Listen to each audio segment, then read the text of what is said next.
So, how you guys doing? Pop on in the chat. Give me one word. This is actually fun. I like words, okay? So give me one word that has described the past 4 or 5 days for you. If you can think of one word, and go.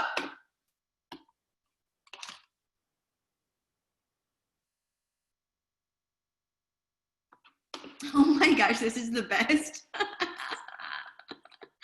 This is so good.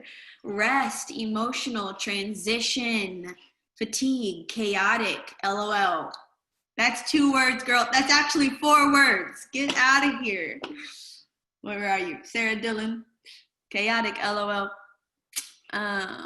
Admit. What else do we got? Roller coaster. Good. Which roller coaster? Hard, exhausting, flooding. These are real, guys. This is so real. Flooding. I'm a picture person, so I'm like seeing water floods. Chaotic, low, interesting. Melly, I like that one. That's one of, okay, side note, that is a word that I use all the time when I'm overthinking, and not in a bad way, but when I'm thinking about a lot, I go like this. Interesting. So good. Okay, let's see what else. Hectic, that's a good one. Headache, empowering, funky, Macy Ming. I like it. Absolutely funk. Insight, unexpected, whirlwind, exciting, freeing. Wow, guys, you guys are so beautiful. Transition, mixed, relationship. Wow, that's that word over the whole week. Praises. Roller coaster flail. Roller coaster flail. I like it. Wow, that's a good one. Guys, you're so beautiful. I love all these. Okay, let's keep going. Lost, inconsistent, melancholy, learning, overwhelming. Morgan M. What? Okay. Spencer Robbins has been admitted into, yes, you're allowed to be in here, Spencer. Guys, this is so good. I'm so in love with this. All right, let's see where he's at. Da-na-na-na-na-na-na. Oh, Kristen S. Joyful. We here. Woo! We made it. We're My goodness. you guys. You know what we found out after we got home? No, they might not know what happened. Oh, no way. I told them you lost your keys. Okay, so we get to our office like in the nick of time. We got 10 minutes to get settled. And Spence is like, you didn't grab the keys off the kitchen counter? And I was like, no. You didn't grab the keys off the kitchen counter? And he's like, no. And I'm like, where's our extra set of keys? Because we have multiple. And we're both like, oh, God. We're like frantically looking through the car. So then we pull up into our driveway, which obviously we're in our bedroom right now, and we don't have our lighting, and the laptop is on a suitcase right now. Good light. And where are the extra set of keys? On the keychain that we're using to drive the car. And he had no idea. And I was like, those are your keys. How do you know? Those are set of office keys. I don't understand how you don't know. I didn't have to say that, but sounds I was funny. pretty pissed. I need to figure this That's out. like having your phone in your pocket. You're like, where's my phone? Except a little bit higher stakes. Always. Stakes are always high. Well, thank you, Sammy Robbins, for starting us off. Yeah. No problem. So let's Does that make it worse or better? I think it's worse, but why don't we just get going? You can start crying. Okay, cool.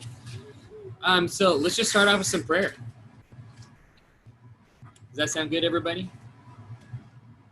Sweet. It's so dark. Some of you heathens didn't give a thumbs up. I'm just kidding. You're like, I guess we can pray. That's fine. if you like, as usual, why don't you just go ahead and close your eyes? And one of the things that I do, like especially when I'm triggered, or it's usually when I'm triggered, I disassociate. And so one of my things is I can get lost in performance, I can get lost in work, my tendency in my past when pain comes up is to disassociate, to shut emotions off and just put my head down and work or be distracted by something. And I want you just to put your hand on your heart for a moment.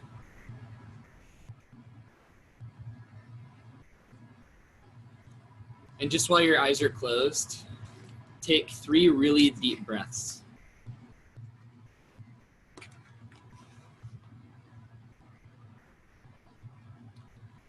And then I want you to take 3 more deep breaths, but every time you take a breath in, I want you to hold it for 2 or 3 seconds. And then let it out with a forced sigh.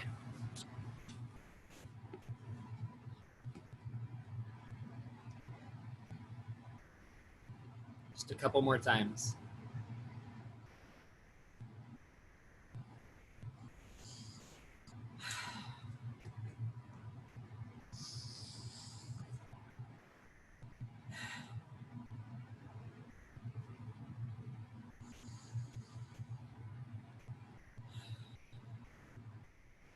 I want you just to pay attention to, with your eyes closed, I want you to pay attention to what you're feeling.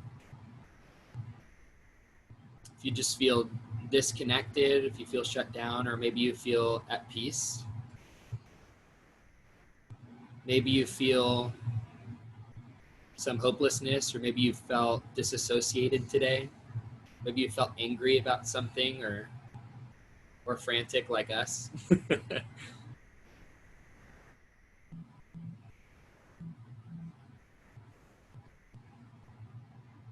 Just pay attention to whatever you're feeling and just let yourself actually be in whatever space you're in. Don't force yourself to have to fix it, or just observe. As an observer, just pay attention to what you're feeling.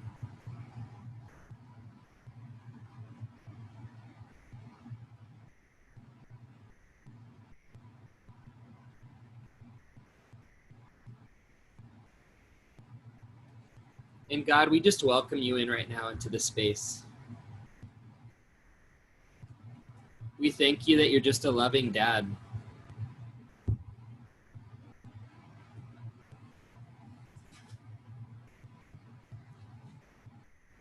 And Holy Spirit, we just release you over every single woman to help them remember that you're not their dad, that you're not their mom,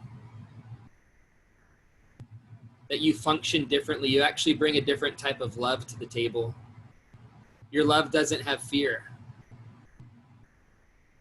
Your love doesn't carry lack.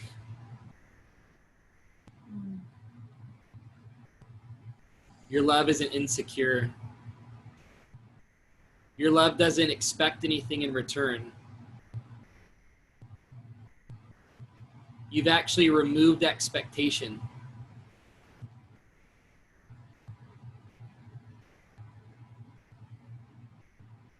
God, your love is empowering.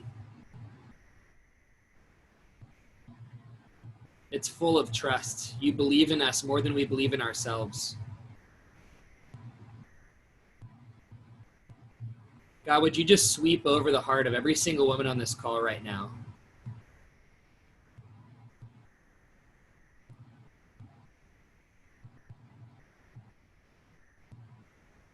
And just over your heart, I want to give you permission. I want you to give you permission to let go of the rules that you've placed on yourself.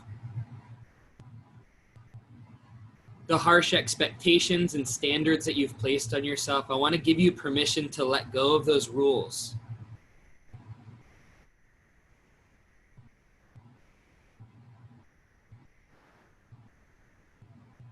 To let go of the performance that you feel like you need to step into to receive love. I give you permission to actually enjoy connection with yourself and with God right now, before you have to fix the things that you feel like you need to fix. Love is the empowering gift that God wants to bring into your world so that you can be empowered. Things change actually when you just encounter love.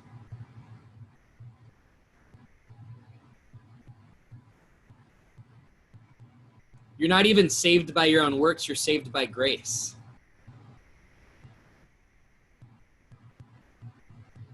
You get to let go of the harsh punishment that you've partnered with over your life.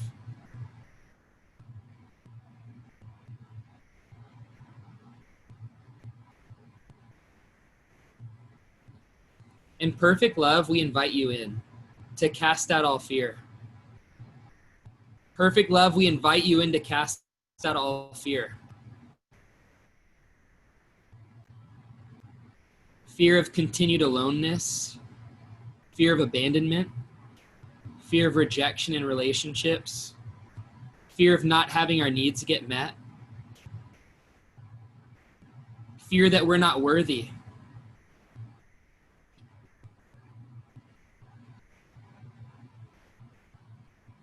Perfect love, we invite you in. Unconditional love, would you show us how lovable and worthy that you see us?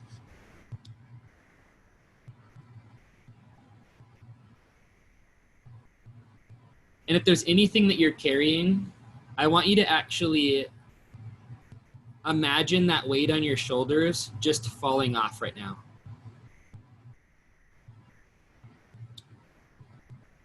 And then what I want for you guys is to see little you. Maybe she's 3, 6, 12. I don't know what age needs you right now. But I want you to just imagine her in front of you. And then I want you to think about the emotions that you've felt this week and what you've been working through this week. Maybe you've experienced a lot of insecurity. Maybe it's anxiety. Maybe the overarching experience is fear. Whatever you've been experiencing this week, I want you to see little you in front of you experiencing those same emotions. So if you are feeling a lot of just insecurity this week, imagine that little girl standing in front of you just riddled with insecurities. And then I want you to think about what you decided to believe about her because of those feelings. Did you decide to believe that you or she was weak? Did you decide she was inadequate because of it? Did you decide that no one would ever choose her because of those emotions? Did you withdraw love from her as a punishment to get her act together so that she wouldn't get rejected again? What did you decide about her this week?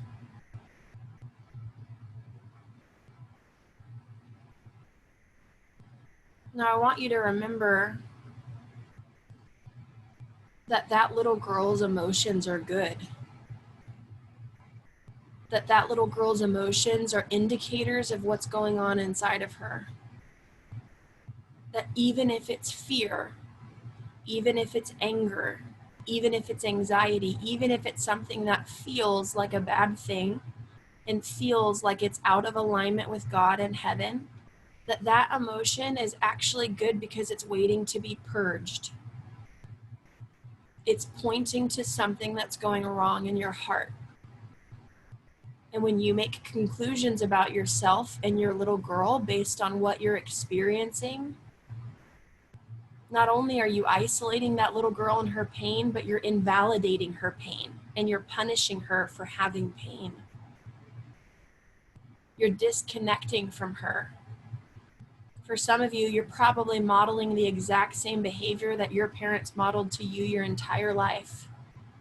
And it was lonely, and it was painful, and it was scary. You feel abandoned because of it. You feel rejected because of it. You feel abandoned because of it. You have bad beliefs about life and men and women because of it, and you're repeating that same thing. That little girl is sad, and she's hurting, and she's lonely. While you see her experiencing those emotions that you went through this week, I want you to look at her and I want you to repeat after me. I want you to say, your emotions are good. There are not parts of you that are bad. And you are not bad. But I told you that your emotions were. I told you that you'd get rejected because of your pain. I told you that no one would ever really want to know you because of your pain.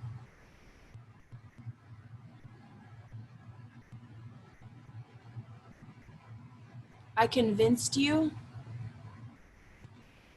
that people would leave you if they really knew who you were.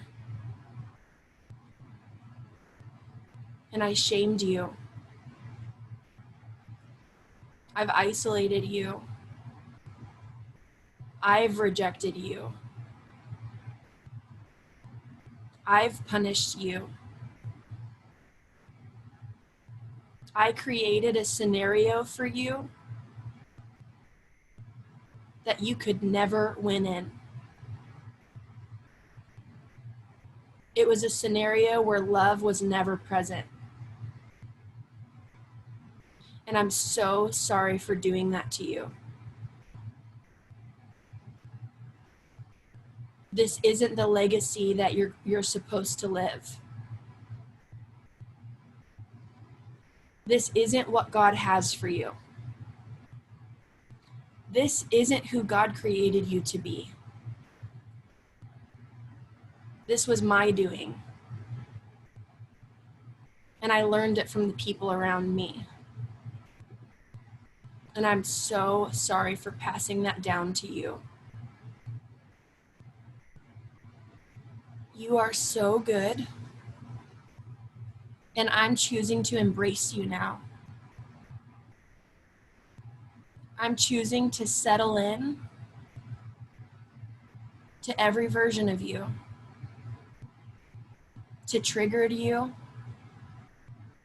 to really messy you, to batshit crazy you, to hilarious you, and hormonal you, sweet and tender you, afraid of abandonment version of you. I embrace every part of you. I love every part of you. And I want you guys to hug that little girl. I want you to squeeze her in. I want you to see yourself connecting with her.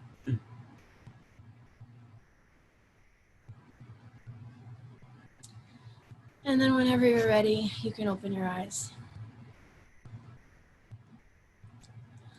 How you feeling? Maybe throw it into the chat. Just like, what are some things that changed for you? Like, what are some things that you felt during that time? What was impactful for you during that time?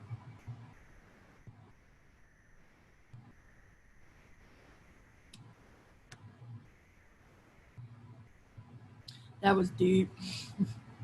I love it.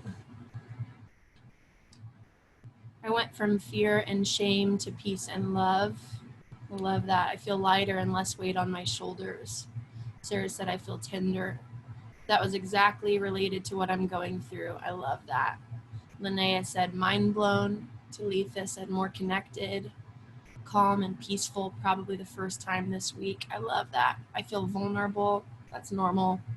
Anytime we get connected to ourselves, we feel very exposed because we're used to staying shut down and tucking our little girl away and being disassociated. Oh, I've noticed even in my life that there are even new layers of disassociation that I was almost in denial about. for so long. I was in denial about disassociation. I was disassociated in different parts of my relationship with God and my marriage and my own alone time. And there's even deeper layers where I'm like, some days I just feel painfully vulnerable, but it's so good because that's the place that love needs to come in. And the gift of it is, like, before we're using protectors, even fear is a protector, and like we use all of these different things as defense mechanisms. And so once love gets in and we remove those, it actually leaves us exposed, because we're like, oh, I don't have that same protector anymore that's telling me it's going to keep me safe. Felt such a powerful warmth in my heart as I hugged my younger self. I love that. My little girl struggles to believe that this could really be true. It makes sense. And to that, from our normal that we've known for so long, is that we're trained and programmed to go, this is the way that life is. And it's a story and a narrative that we bought into. But we, at some point, we have to recognize how destructive that story has actually been in our lives. And we have to start breaking apart and recognizing the consequences of choosing into that thought life. And then that it frees us to actually start to confront and ask questions. Will you just amuse me in moving this thing really quick so our lighting is not so dark? I want to move it diagonal right here really quick. Okay. It matters to me because it's going to keep getting darker. Then you're not going to be able to see our faces.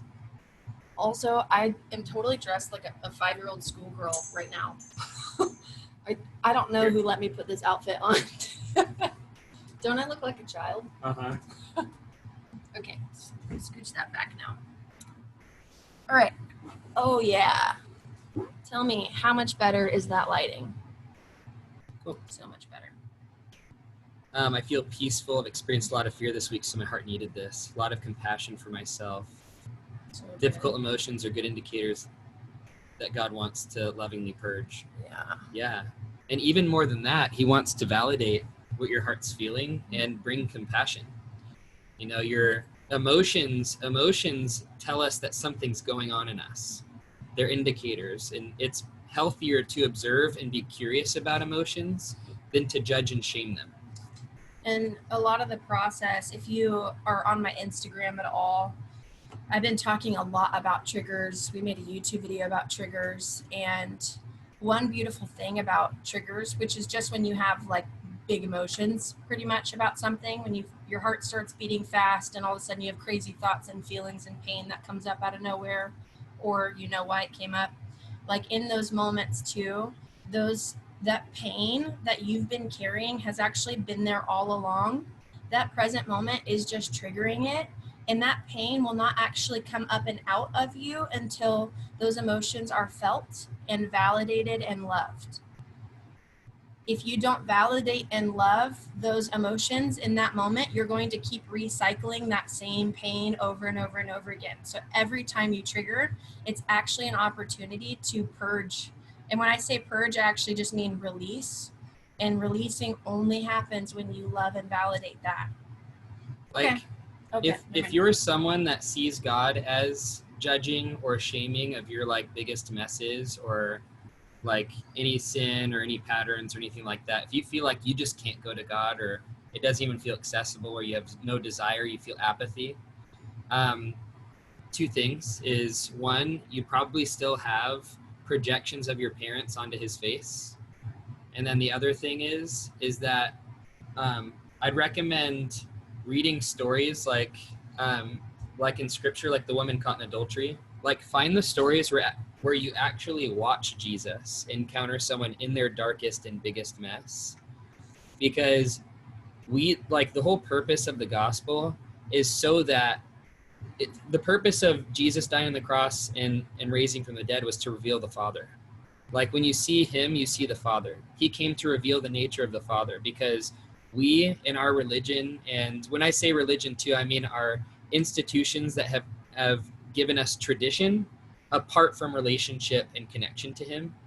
And so like what that's taught us over the years and before Jesus was that God is a certain way, but he came to actually demonstrate his nature And so Wait, Lita, I have something to say. You do? Cool. Yeah, I just got really inspired. You can keep sharing, but I just need to see this. I was just finishing my thoughts. I think Cool. we should get into some questions. I'm super down. I love this. Kayla said, I don't remember everything y'all said because I went into an encounter. I love that. Goals. She's like, you became irrelevant. And then Megan said, did anyone struggle to believe that this was too good to be true? I would love for you to raise your hand if you actually resonate with that. Like in that moment when you're loving on that little girl, you're like, this isn't going to last. This is too good to be true, or whatever the pain is. Yeah. To me, that's an indicator that you've left your little girl in you super neglected. So she doesn't believe that good things are coming because you haven't brought her good things. Even if you are someone who feels connected to God currently in your life, or you have for years, if you are disconnected from yourself and your little girl, God can be moving and doing things in your life, but there's still this little girl in you held hostage that believes that good things aren't going to come to her. And part of God can't create connection within you with yourself. He can connect to you, but he cannot connect you to yourself. That's a you job. That's you stewarding your heart and your spirit. And so in these moments, and don't make a theology out of this, this is what I've learned over the last decade. So I'm not saying here's the scripture that backs that up. I'm just saying what I've learned about me and people through working through my own life and then working with thousands of women. And I can be wrong in this too. So don't quote me on my theology. But whenever you start practicing, which is why you're here, when you start practicing how to take care of yourself, and I don't mean going to get your nails done, I mean actually attuning to the little girl in you and meeting the needs of your heart and inviting God and people in to meet the needs of your heart too, you're constantly displaying to your little girl, hey, there are good things coming. Hey, I'm going to take care of you. Hey, I'm going to usher in goodness to you. I'm going to usher in connection to you. The only time we have that belief that it's too good to be true is because we're getting a need met that hasn't been met in a really long time. That's why when the dream guy came into your life and he loved you and pursued you and then that relationship crashed and burned, you're like, there's never going to be another man out there that's like that. It was just too good to be true. Well, that's not actually true. Your heart just was in a deficit for a long time of love and pursuit. Maybe you had a dad that never loved and pursued you. So that guy met that need temporarily. And so anytime you feel that thing that's like, this is too good to be true, let that remind you, oh, I need to be taking really good care of my heart because I've been carrying a lot of deficits around for a really long time. And other people actually aren't responsible to fill that. It's actually a you job. And what I've noticed, and the pretty fun part of this process, what I've noticed is the more that I have stewarded my own heart in connection with myself and my little girl, I actually notice all of these things being added to my life. What's that? First seek the kingdom of God and his righteousness, and all these things will be added to you. It's kind of like that with our life. What I've noticed is as I attune to me and love me and meet my own needs, I actually attract people who want to be a part of that with me.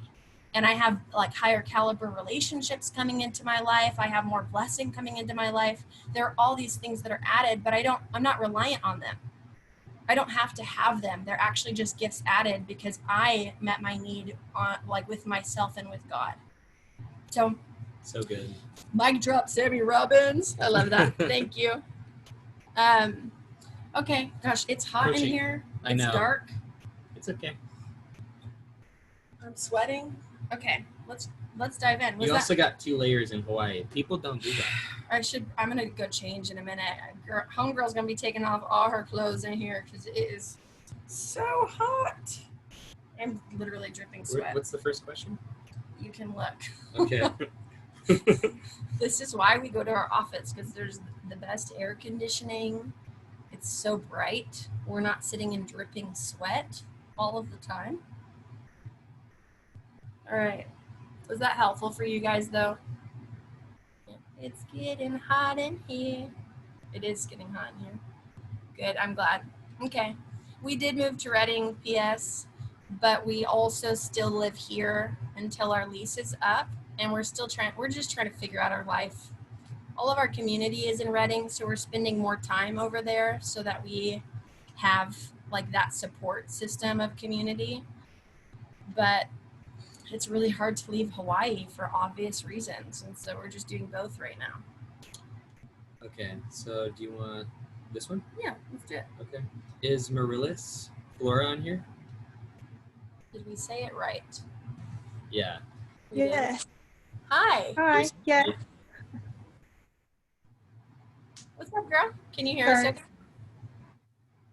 Yeah, you keep cutting out just a little bit. Has it been like that the whole Can you time? hear me? Yeah, we can hear you. Yeah, it has. But okay, I'm catching most of what you're saying, but it has been. It's okay. My sometimes does that, so it might just be me. I would love to hear for everyone else. How has connection been this whole time? Good? Okay. That's hopeful. Okay, well, we're going to try, Marilys, okay? Okay. Connection. So you go were, ahead. I'll share. So you wrote in and you were saying you're looking to be coached through anxiety of seeing your long distance boyfriend in California. You're working through something big that you disagree on, and you want help on how to keep your peace and not be anxious about the meeting. Your anxiety causes you to lose hope, and you want to break that cycle. Is there anything else about that you want to share with us?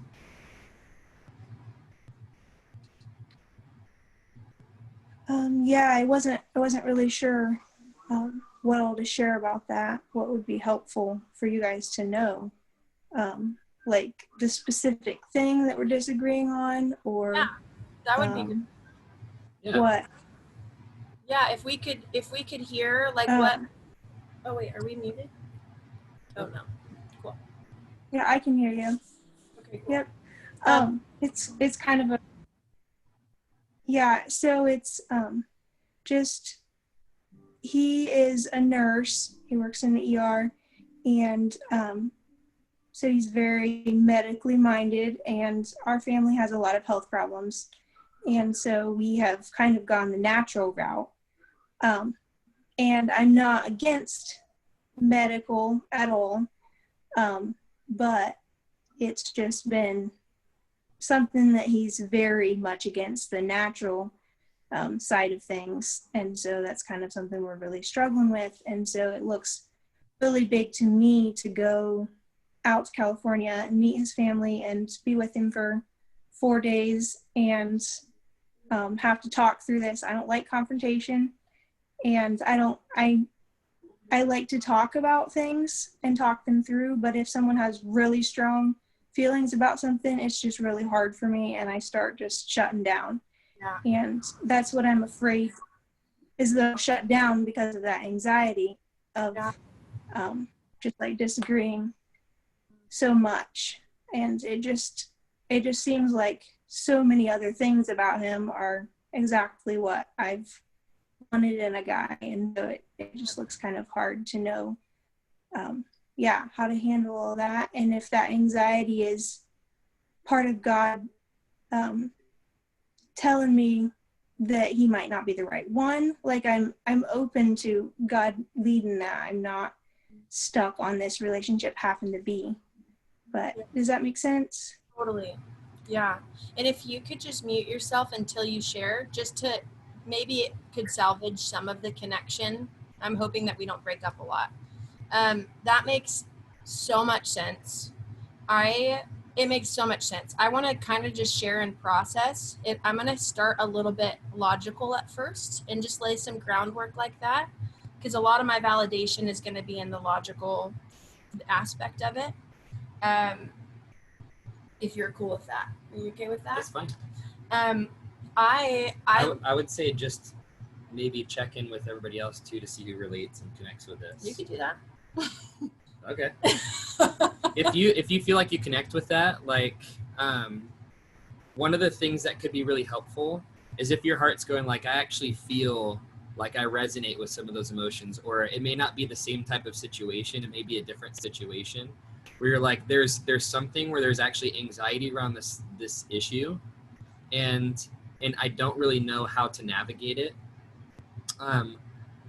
While Sammy validates, I would just say let it not hit just your head, but actually connect with it at a heart level and understand like there's a part of you that's actually feeling really, really, really scared.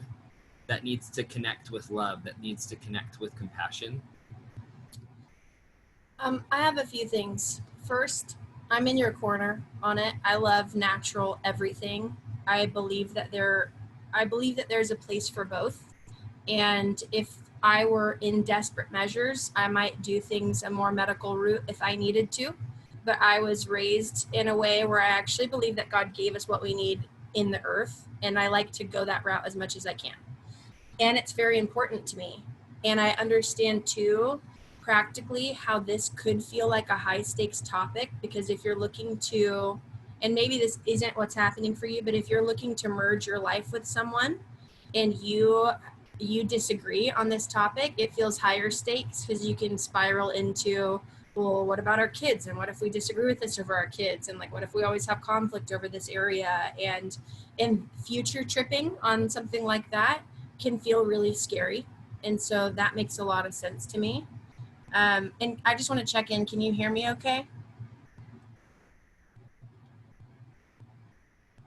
I hope so. Yep, I can hear you. Good, yay. Yes.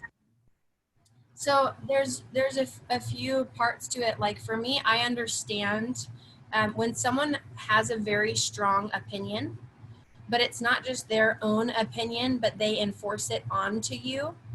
That can feel very triggering, because it almost communicates like, hey, what I believe about this matters more than what you believe about this. And that is painful. It's invalidating. It communicates to you that your voice doesn't matter. And this is on any topic. I think disagreement is actually okay and healthy in relationship. Like if Spencer and I disagreed on this topic, I would be okay challenging that and navigating through it and being like, hey, you can have your own opinions and I'm going to have my own opinions about it. But we have to both communicate in a way where we're both saying, hey, what you believe matters, but what I believe matters too. And I'm not going to bulldoze my beliefs onto you. Whenever that happens in relationship, though, it's easy for it to feel really unsafe, because you're like, man, if you bulldoze me in this area and the way that you communicate to me tells me that what you think matters what you think matters than more than what I think matters, it would feel scary. Like that will happen in other areas of relationship too.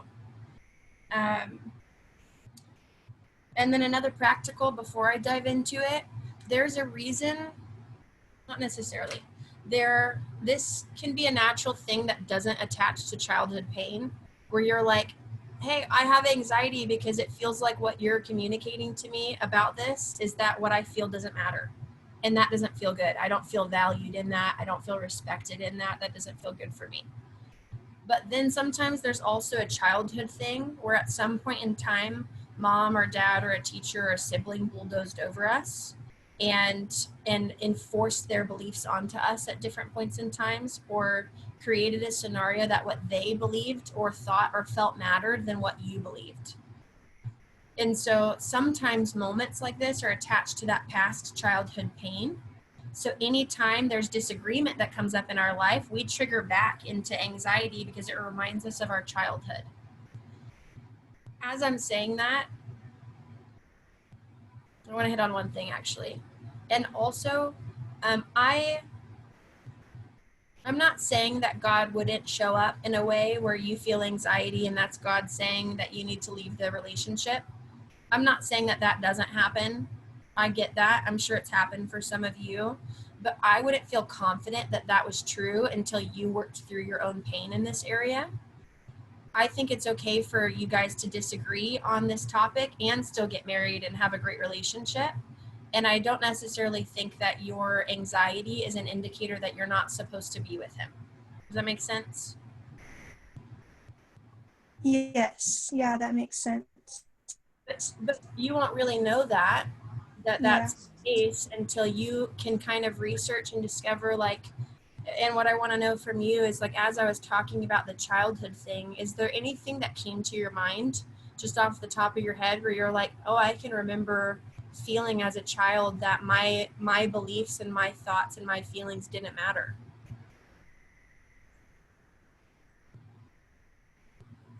Yes. Yeah, definitely. I don't know if it's because I've shut myself down so much or what it is, but I never can, like as I've listened to you guys talk and other people go through encounters and stuff, I have tried to think of specific things and never comes to mind like a specific thing that happened or feelings of how I felt and stuff, but I can't even like picture myself what age it was and I don't know if that's because I have such a big wall around something or blocked something out for so long. But yeah, no, I've never really felt like my opinions or feelings mattered and were valid. Your service is really bad. I think I heard most of what you said, but I missed something really important before you were talking about your wall. Actually, try turning your video off because sometimes that takes up more data.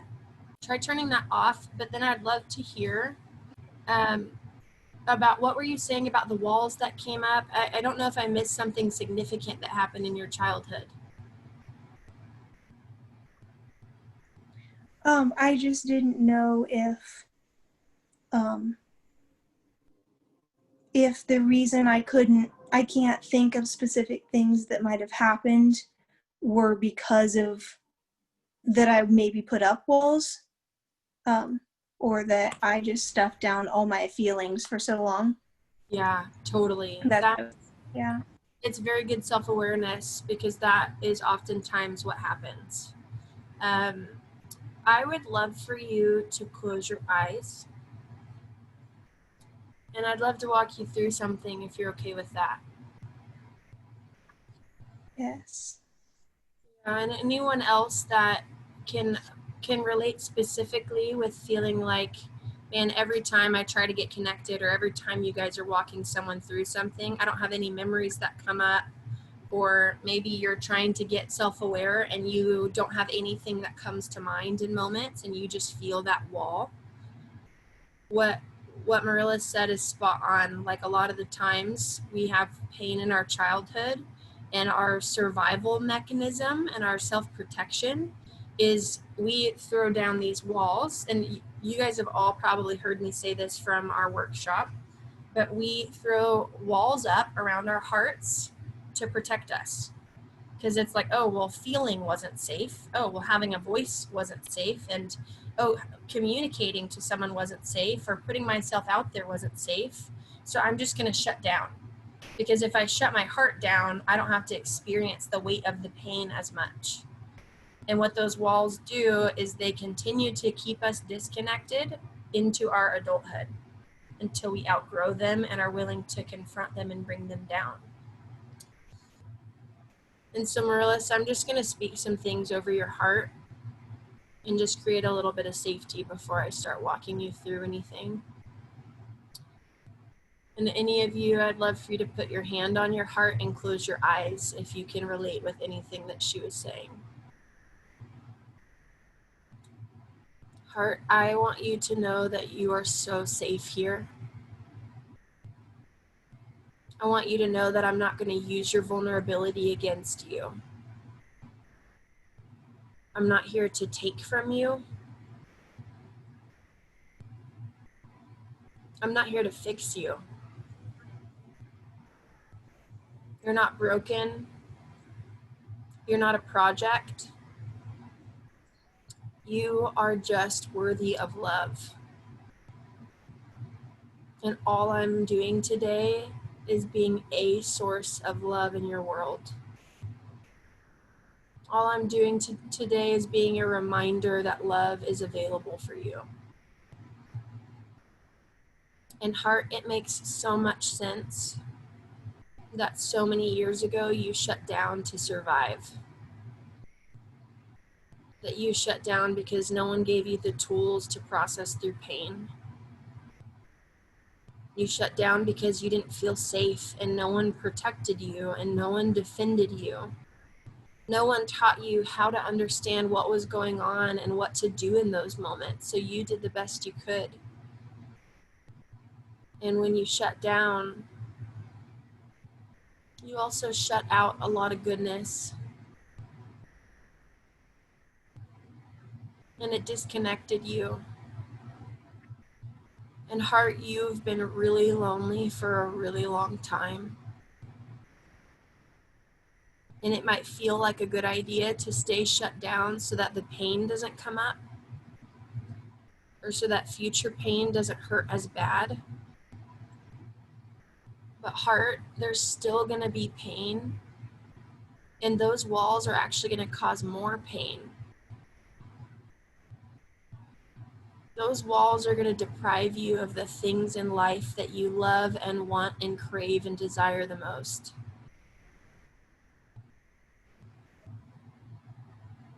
Heart, I want you to know that she's creating safety for you now. I actually would love for you guys to repeat me. I'd love for you to say, Heart, Heart, I'm learning how to take care of you.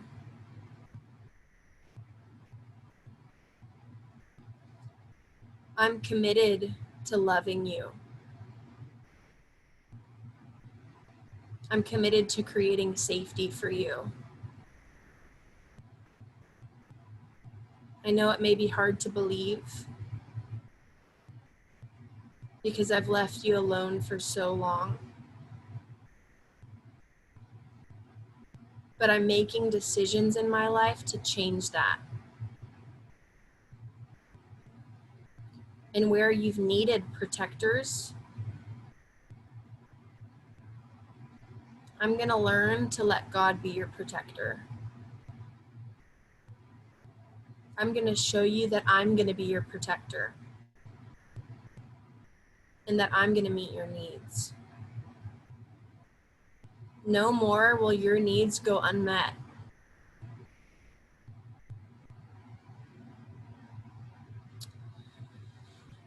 And Heart, I want you to, I'm going to just say her so that you guys don't hear me say like random names and then it distracts you. Heart, I want you to take her back to a moment that she remembers putting up a wall from something painful that happened. I want you to take her back to one of those first memories that stand out to you.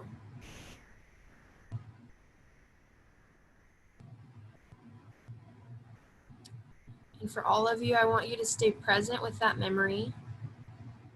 I want you to let that memory become real for you. And Marilys, you can unmute yourself, and I would love to hear if your heart took you back to anything.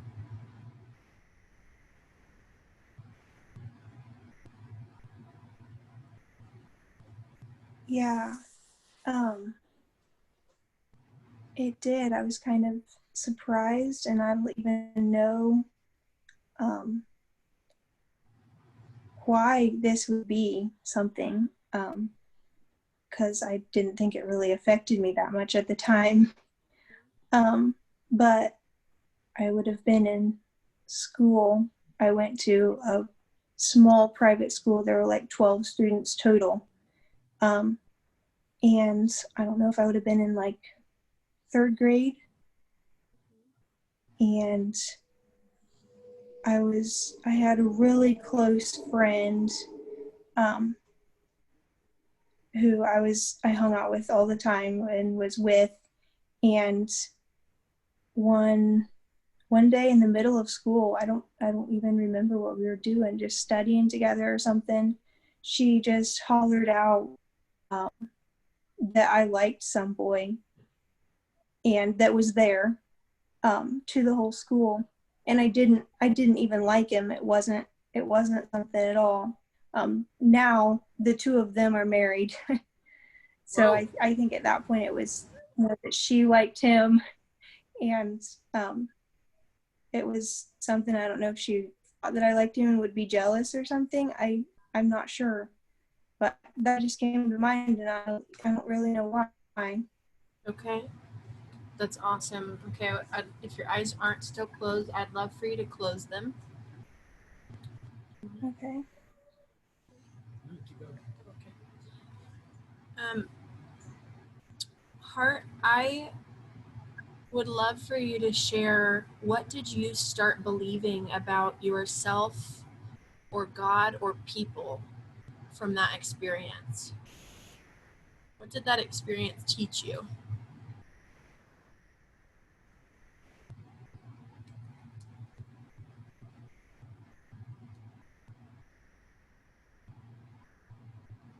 And anything that comes to mind, Marilis, I'd love for you to share. Just that no matter how I feel or what I think, other people are going to see something else in me and put that on me as how I feel Wow. and who I am. Cool. Keep going.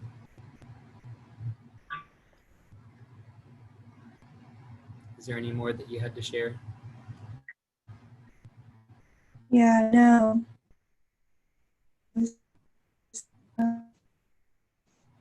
I'll say that one more time. You kind of broke up.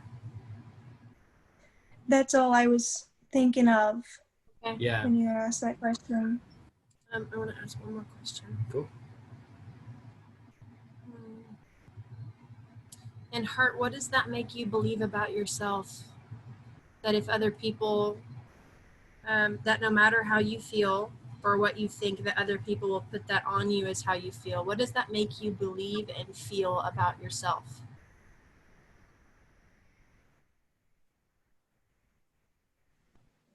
That my feelings don't have any worth, and that even if they do, others aren't going to believe that they're really the truth or have any value.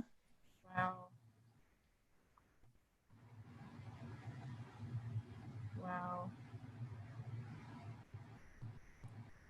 And Marilis, as you're hearing yourself say that too, and you feel connected to that, does it make sense why going back to see your boyfriend in this situation would feel so high stakes? Yes, yeah, no, definitely, because if my feelings don't matter, and like even if I say how I feel, if it's not going to matter to him, and he'll maybe listen, he'll maybe see it, but if it's not a valid feeling, then it's not going to matter. And so why should I put myself out there Yeah. and say how I'm feeling? Yeah. And I just want to say too, just in listening, just listening to you process about this, I feel so much compassion for you that, and confrontation would feel so scary. It would feel so scary if every time you enter into a confrontation, you immediately feel like there's this high stakes scenario where you're going to have to be misunderstood, your feelings are going to be misjudged, and nothing that you say is going to matter. And that's a really, really unsafe situation. And if that's been a belief system and something that you've carried for this long, I imagine that your heart is screaming to be known and seen in so many different areas. Marilis, Yes, yeah, thank I love to you. hear, what did you do after your friend stood up and yelled that?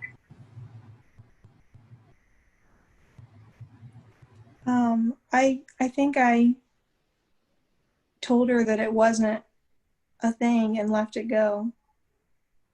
Yeah, it kind of just died down and nobody really paid attention to it.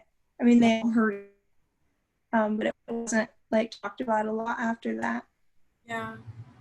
I'd love for you to close your eyes and see yourself in that scenario right after she stood up and threw you under the bus. And I want you to see me come into that room with you. Then I want you to see Spencer follow. And I'm going to kneel down to where 8-year-old you is. And sweet girl, I just want to tell you and give you clarity that this moment has nothing to do with you. That your friend actually had a lot of emotions that she had no idea what to do with. She was afraid of what she felt. She didn't know how to channel all of the energy and excitement that was going on in her body. But when she stood up and yelled that out, it created a lot of unsafety for you. Because she said something that wasn't true for you and didn't resonate with you at all. And that felt really scary to you, and that makes so much sense. But that moment taught you that people, no matter how you feel or no matter what you think, that other people will put their feelings onto you. It taught you that your feelings don't have any worth, and that even if other people knew the truth or knew that your feelings would have matter. Wow, sorry, can't talk. That even if people knew the truth, that they wouldn't value your feelings. Can I get an A+ for saying it right? And sweet girl, that's really painful. It's really painful to believe that when you have feelings, they're not going to be valued and they're not going to be seen as truth. And that feels really scary and invalidating and isolating. But for too long, you've cowered because of that fear. For too long, you've given up your voice because you decided that no matter what you said and no matter what you feel, no matter what you believe, that it wasn't going to be valued and that it wasn't going to be validated. So you've been constantly in scenarios where you've given up your voice because of fear of that pain. And you've given up your voice in order to protect yourself. But you've given up a part of yourself in order to do that. And you've trained yourself to believe that you wouldn't stand up for you and defend you and speak the truth and fight for you. So Marillis, I want little you, little 8-year-old you, to stand up in that classroom. Because the truth is you told your friend that day that it wasn't true, but some of the fear and the pain was not only about her, but that everyone else in that room heard her say that. And no one defended you, and no one knew the truth. You had a huge fear of being misunderstood. And you had a huge fear of not being seen for who you truly are. And Marillis, I don't know what I'm wanting. I want to invite you into this, but what I'm wanting is either for you to stand up as 8-year-old you and tell the class what was actually true and like stand up for yourself. But if you want me to walk you through that and have you repeat after me, then we can do it like that too. What feels better for you?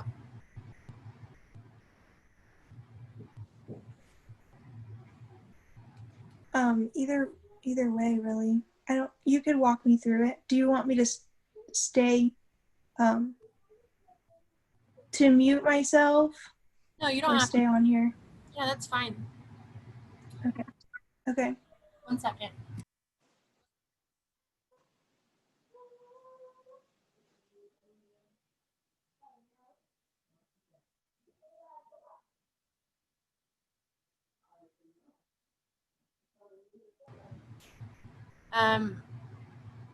Okay, I'm gonna have you repeat a few things.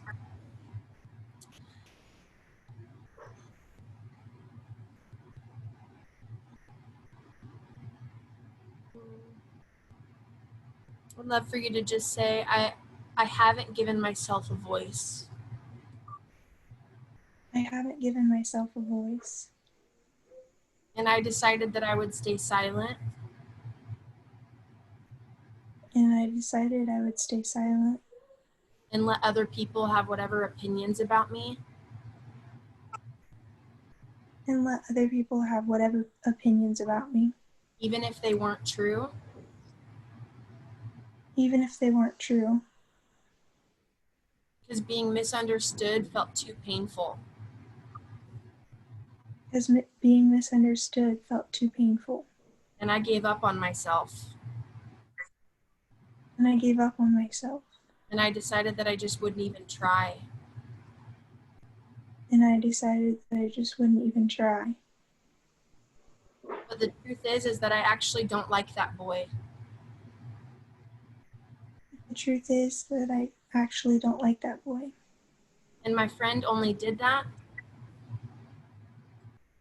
And my friend only did that because she liked him. because she liked him. And me sharing my truth And me sharing my truth matters. matters. Me giving myself a voice matters. Me giving myself a voice matters. Me being seen matters.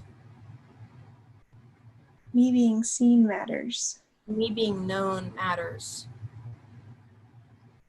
Me being known matters.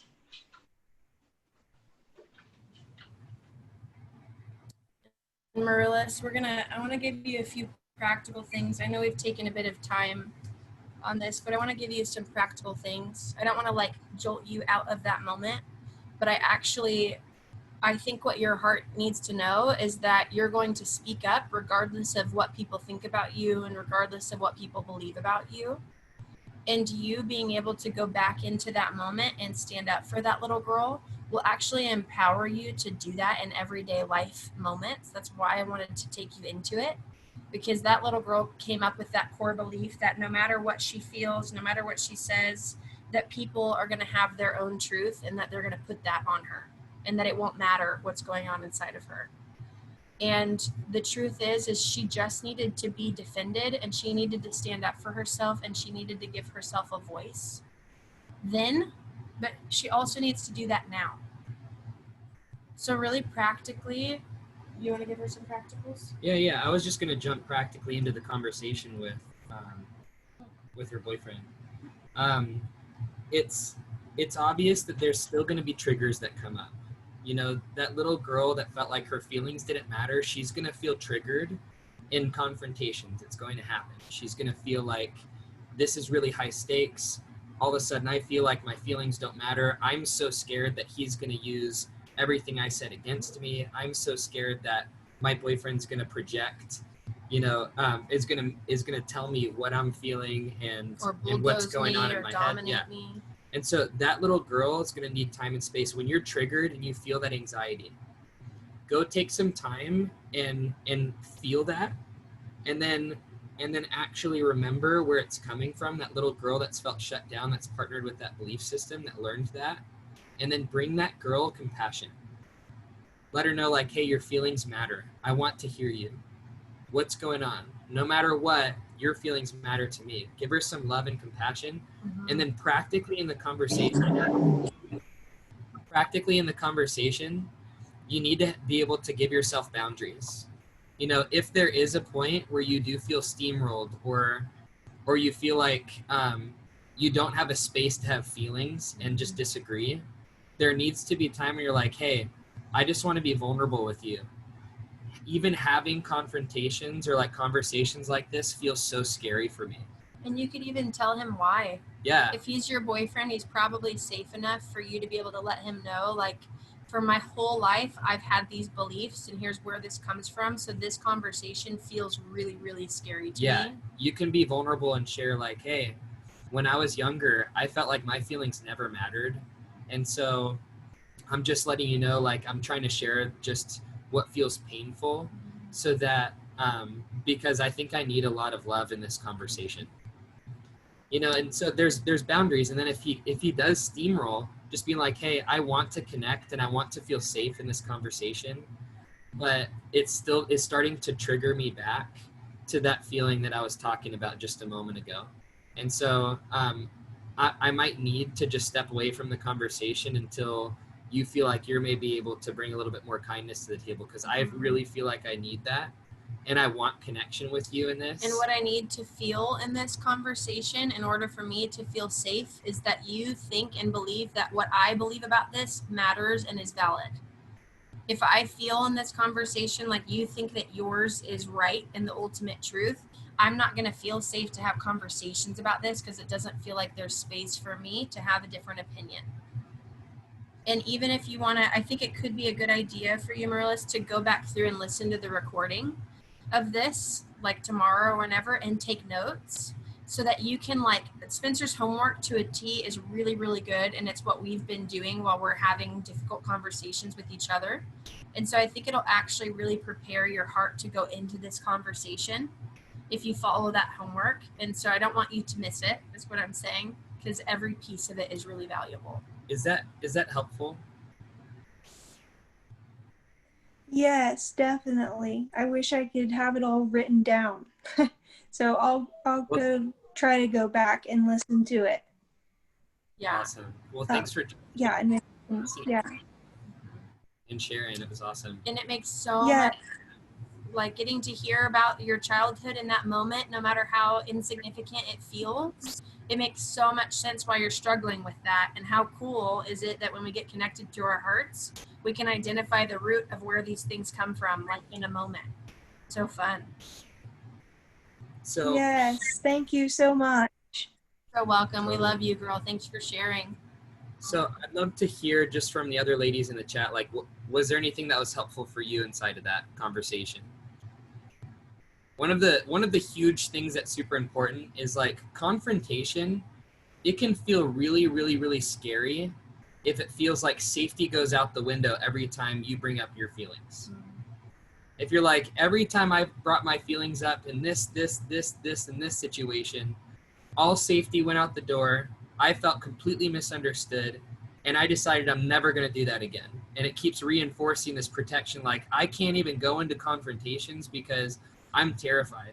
And then we learn all these other ways to just create peace in relationships. All the while, our hearts shut down in every relationship, and we start to disassociate because it starts building that belief system that we partner with, that our feelings really don't matter. And so we might think, oh, I'm just not good at confrontation, or, you know, or we might see the confrontation as a problem. Mm-hmm.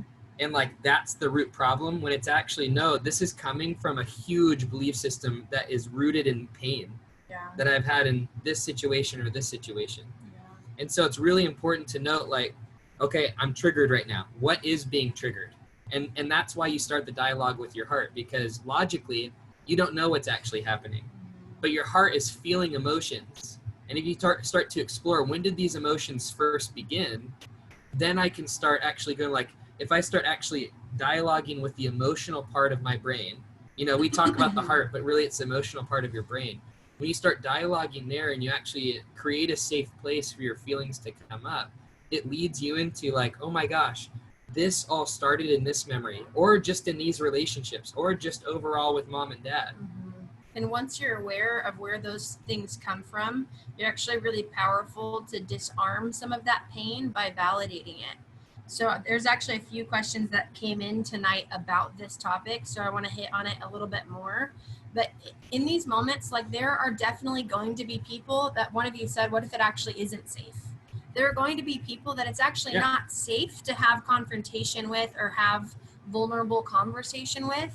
There are going to be people that will invalidate you. There are going to be people that don't care about your pain, that don't care about your opinion, that are so set on that what they think is right and what they believe is the way to go and what you believe isn't. And you see that happening in the world all over, especially with elections going on. Everyone's constantly shitting on each other and saying, what I believe matters, here's why, and here's why you're an idiot for believing what you believe, right? And so in these moments, it's really important recognizing, in my childhood, it didn't actually feel safe to have an opinion. Here's why, here's what the dynamic is. But now if I'm going to go into a conversation with friends and family where I know it isn't safe, how we can do that powerfully is by recognizing this conversation is going to be triggering.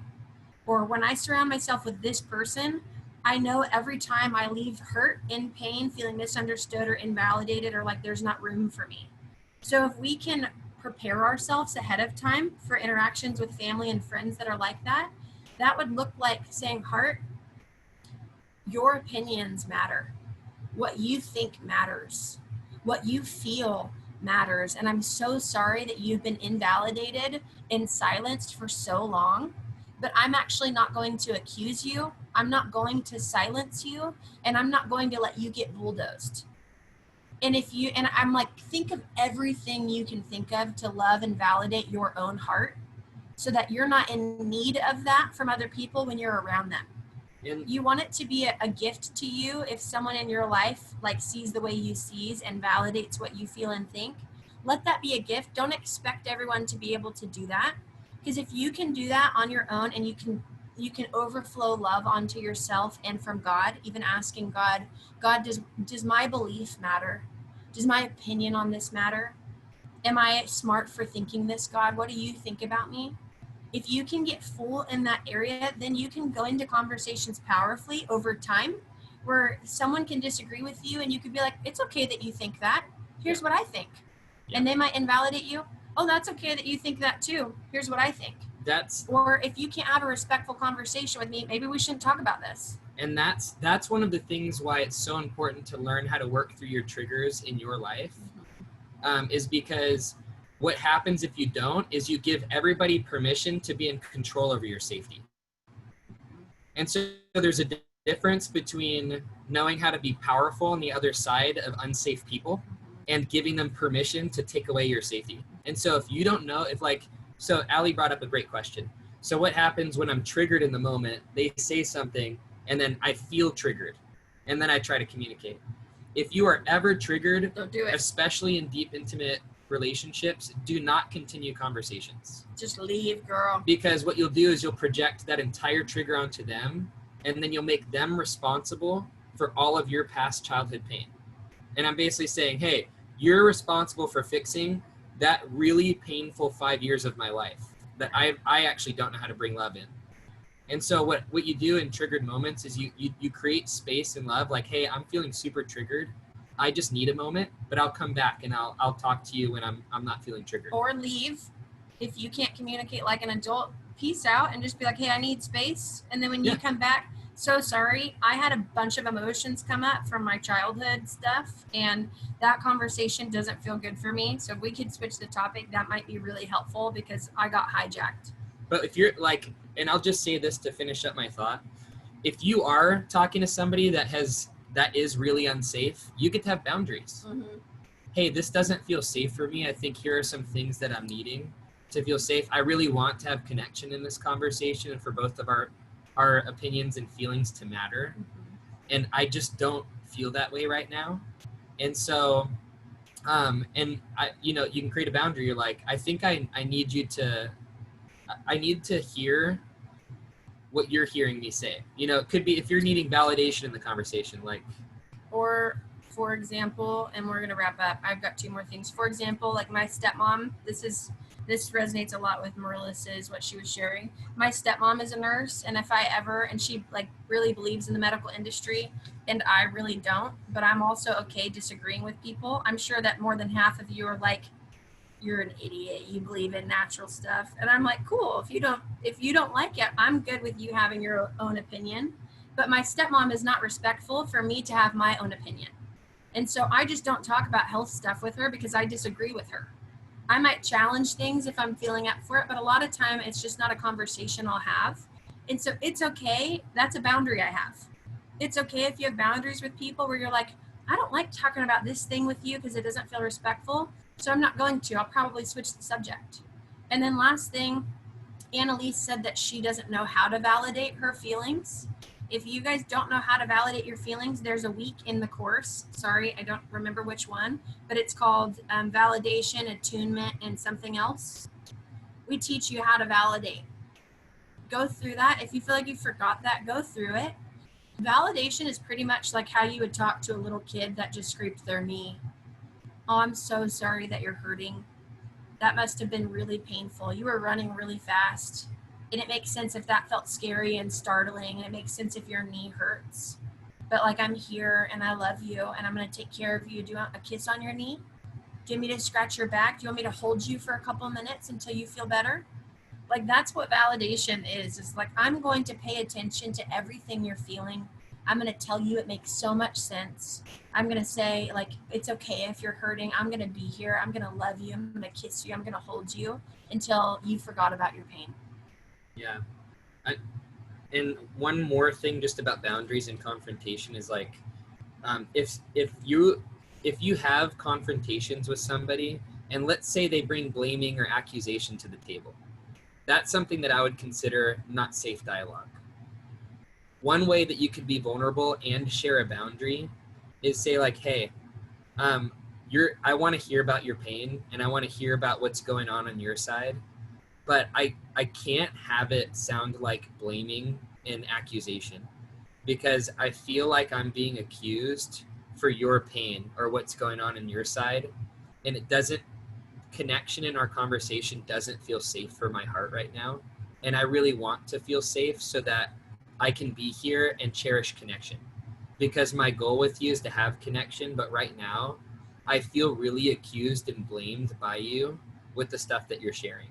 And if they go like, I have to share everything, right? Okay, I'm going to need you to actually deal with your shame before we continue this conversation.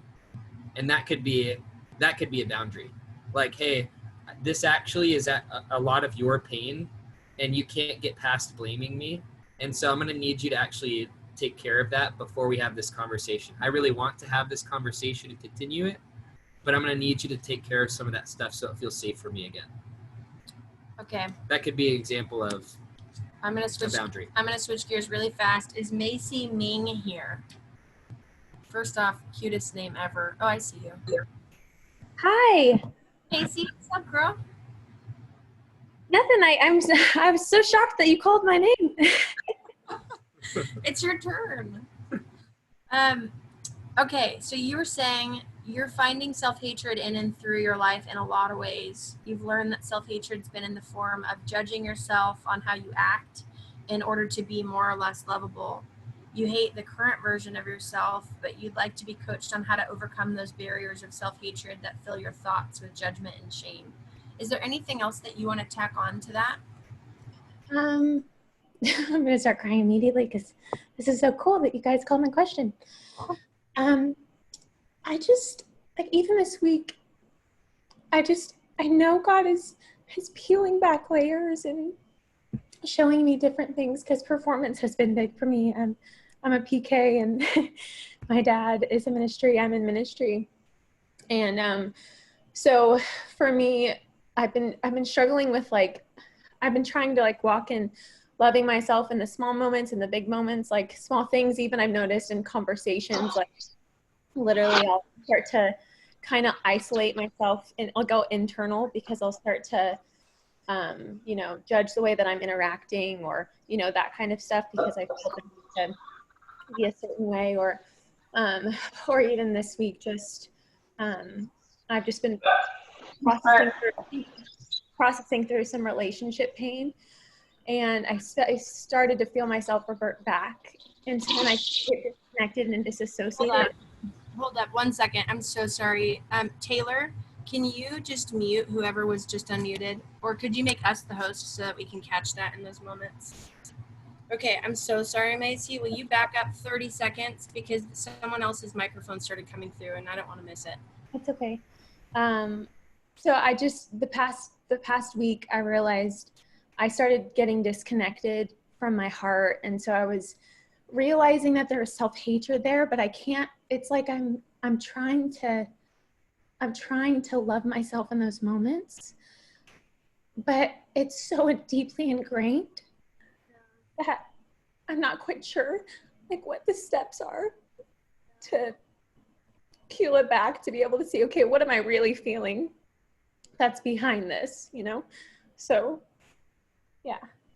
Oh, you're so tender and smushy and lovable and vulnerable, and I love that I love seeing your emotion come out.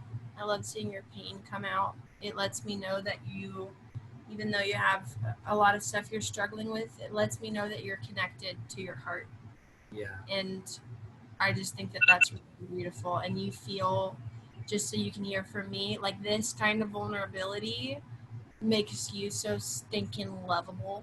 Like, I feel so much love in my heart and so much compassion as you're sharing. So first, I just think that you're so brave and your struggle is really real. And we both know this process like the back of our hand because we've walked through so much self-hatred. So you're not alone. But I know that you're probably stoked on this. Well, first, I just want to hear, like, if you get really, really unfiltered, you get really, really unfiltered, and you get really honest about the things that you say to yourself, like what the voice of self-hatred sounds like in your life. Like, can you maybe describe some of the things that you've said to yourself and why? And maybe just kind of give me some understanding of the judgments that you hold over yourself. Yeah. It's hard, like maybe this week is a little bit harder because when I get disconnected, it's harder to filter through it. But it's more like I think it kind of starts off with like my heart just gets really sad and grieved because maybe I could have handled something better, and I just want to honor the Lord and what I'm doing. And so it kind of starts off in like a pure way and then starts going into, you know better than that. Come on, like you need to behave better than that. Like you've already learned this, and this, and you're at this level of ministry, or you're operating in this, and like you know better, a lot of that kind of stuff. And so, and then that kind of the disconnection comes, and then it's hard to, that's kind of the main one that kind of has been continuing to come in, or like, yeah, that's the one that keeps coming to my mind right now. Yeah. So basically it sounds like honoring God is really, really great language for you actually feeling guilty for something and shaming yourself. Because what I'm hearing is that it even sounds really pure, but it's still an attack on you, and it's an attack on your intentions and your motives and your heart. And so I'm really curious too, like what's a specific example that you went into that cycle recently? I'm gonna move outside because my siblings are. Yeah. But I think so. There is this relationship that I was in for a while that was pretty unhealthy, and that's kind of why I started my journey of just kind of trying to find just emotional health. And it's been a long process of God unraveling me from a lot of pain. And so for me, this past week we talked, and we haven't like completely severed the communication. We're not together, but it flares up those feelings of, you should be over this by now. You shouldn't still care. Like like you're, so for me, it was those conversations and feeling like, and because you had us like in the homework, right? Like, what does self-hatred say about you, your body, your personality, your, all this stuff. And I was realizing part of it is, if I don't completely like sever this relationship, if I don't completely find healing, then I won't walk into my calling or what God has for me. So Wow. That is so high stakes. I feel so sad for your heart hearing that. I'm curious, Macy, does some of the dialogue that you have with yourself about you should have known better and you should be further than this by now, and you won't have the calling that God has for you if you don't perform like this, does that come from mom or from dad, you think, with either how they talked to you or how you watched them talk to themselves?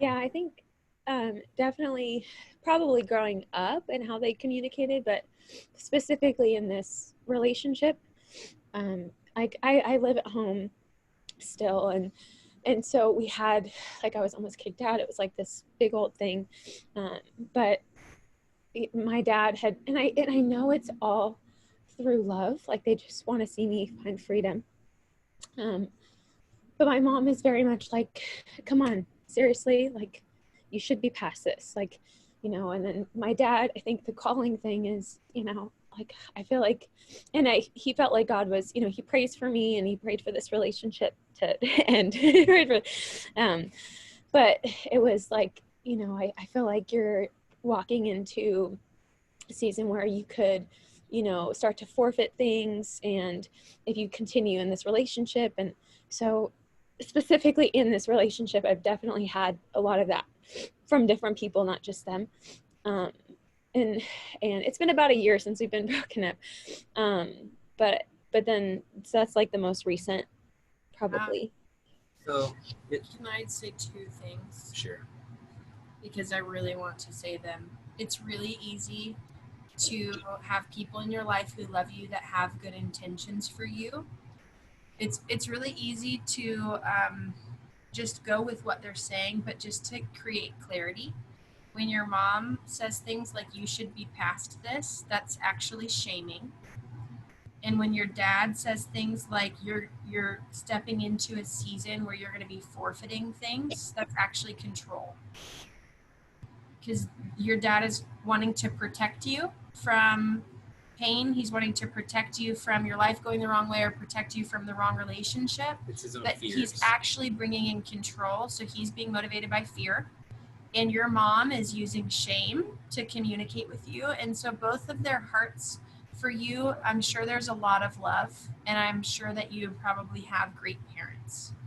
But they have their own friends and protectors, which are shame and control. And they have passed those down to you by how they've parented you. And so I want you to hear from me, even though if I were having a conversation with your mom and dad, my dialogue would be very different. I would walk them through their shame and their control. So I'm not saying they're bad. I'm not saying they're wrong. I think that they're great parents. I'm sure that they love you a lot. But the way that they're communicating to you is actually teaching you that shame and fear and control are friends. And if you implement them in your own life enough, like mom and dad taught you, that you'll be a good girl and that you'll get good things and that God will bless your life. And it's bound you up. You're riddled with fear and anxiety and shame and self-hatred because of the way that you were parented. And so I want you to just hear that.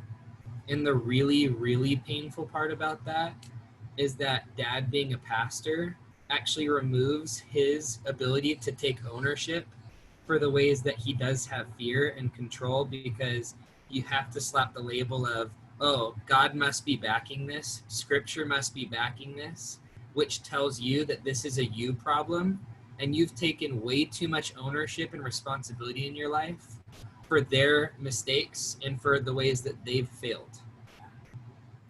And I'm guessing too that both of them have a lot of performance. That's often what happens in that role, because you're supposed to be something and represent something to everyone. And there's typically a lot of denial when you're in that role of problems and pain that we have, because we want to appear a certain way and get respect and honor and be loving and all of these things. And so just for you to hear this, like as we're sharing these things, how does this feel for you? What's going on inside of you?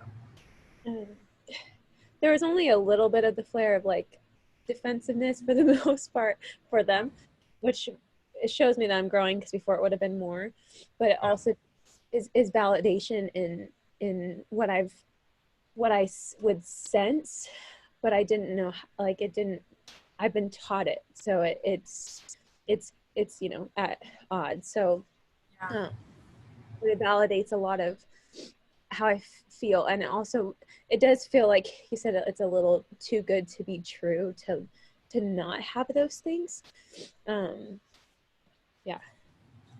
There's it's really good that you're acknowledging that you're like, I've defended them for a long time, and It's normal. It's natural. it's normal to do that. But there's also the only way that your heart's going to get freedom in this area is for your parents to be removed from your God spot and taken off a pedestal, to where you can recognize all of their humanity and their pain and their brokenness. And if you can recognize what they've partnered with and how it's influenced your life extremely, you can take ownership for the stuff that's going on inside of you. And it doesn't make them the villain or the bad guy. I can feel in my spirit that they really are just really good, amazing, honorable people. So they don't have to be the villain in the story, but it's important for you to recognize where this stuff comes from and be able to examine that, so that you can start processing through what's going on in you and where it came from, so you can heal. Yeah. And so there are a few things that I want to walk you through, and also just anybody else that's resonating with this too. And I'm sure that there are a lot of you. I would actually love to see you guys wave at the camera if you resonate with any of this. Oh, there's a lot. There's a lot. Oh my God, it's almost all of you. Yeah. And so first off, It's Macy, crazy. you're so not alone in this. You're just not alone in this. This is not a you issue that's just unique to you.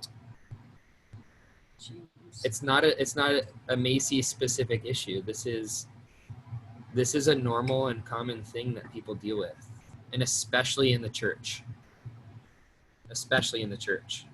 And so I just want to say a few things, okay? So first off, there's going to have to be a process where you actually unpack the ways that your parents have brought pain into your world.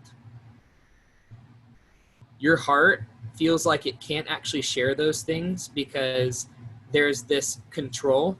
There's like scripture and things that have been used to control you in different parts of your life. And it's been trying, the goal of control is to try and keep lovable and worthy of love. But until you reach all those standards, what you're stuck with is self-hatred and love withdrawn.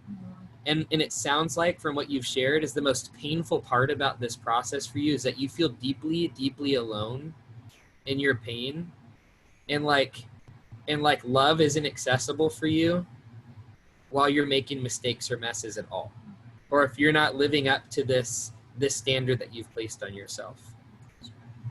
And so I would love for you just to close your eyes for a moment, okay, Macy? I just want to share some things over your heart. And anyone else who connects with this and feels like you need some love in this area, I want you to close your eyes too. Yeah. In Macy's heart right now, you don't have to actually defend your parents at all. They're completely separate from this. Their feelings matter, their life matters, but your heart and your feelings matter in this moment. And we're talking to you. In Macy's heart, you've had a lot of pain that hasn't been validated for a long time. You have felt so alone in some of the pain that you've experienced in your life. You felt like you can't share that in any safe place because you're scared that people will draw conclusions and judgments over the people you felt pain towards. You have felt a constant pressure to have to say things perfectly. You felt a constant pressure to have to manage the emotions of people around you. And you've partnered with the belief system that people are fragile, that they can't take care of themselves.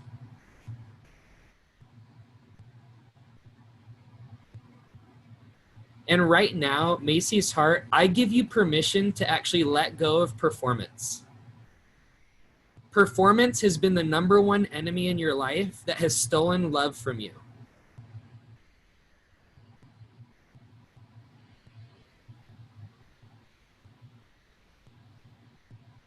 And if you needed to take another 5 years to heal from relationship with this guy, or if you decided you wanted to be with him again, that would be okay too. You shouldn't be past this. Your heart shouldn't be over this. And every time you've decided that, you've invalidated your heart and your feelings. And it's time to be done with that, because you need time, you need grace, and you need compassion. You need to be able to grow and learn and wrestle through it and figure it out for yourself, and not just be told what to do and conform. You're allowed to take time and go on a process. And Macy, I just want to ask you, just while your eyes are closed,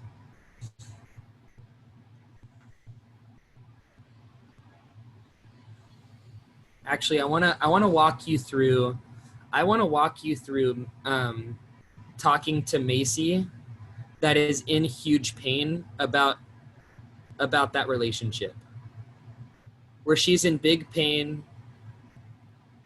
Maybe she's making messes. Maybe she's triggering. Maybe she's disassociated.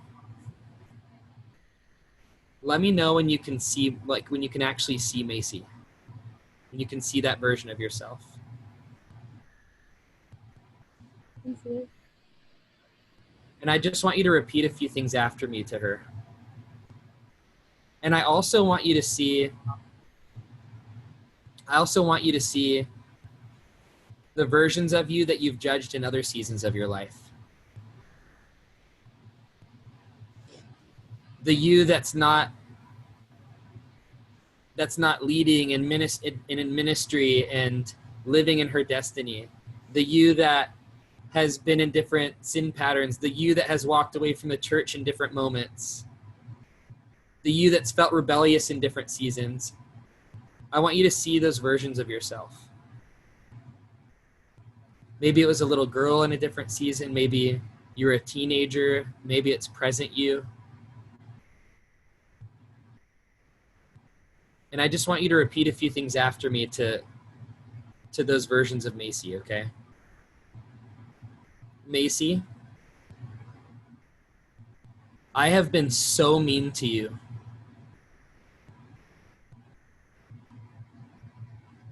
I have held back love from you to try and control you. I've held love at a distance to try and force you to be perfect. And I've partnered with the lie that God only loves you and is pleased with you fully and approves of you when you've reached all my standards. I have been so mean to you.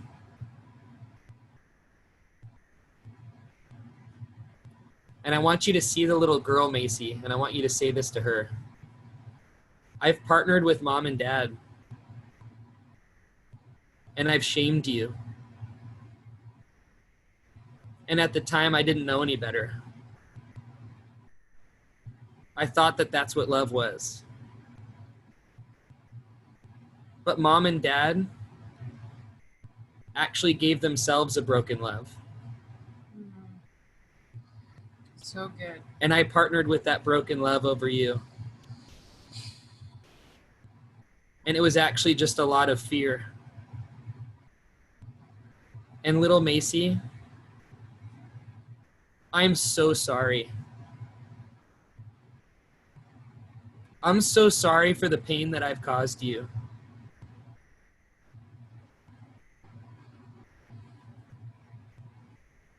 I'm so sorry for the rigid rules and standards that I've put on you. Precious girl, you've just needed love. You felt so alone, and I left you in your pain. And I didn't allow God's love in. I didn't allow anybody else's love in. Because I told you you had to be perfect. Precious girl, will you forgive me? And I want you to let me know what she says.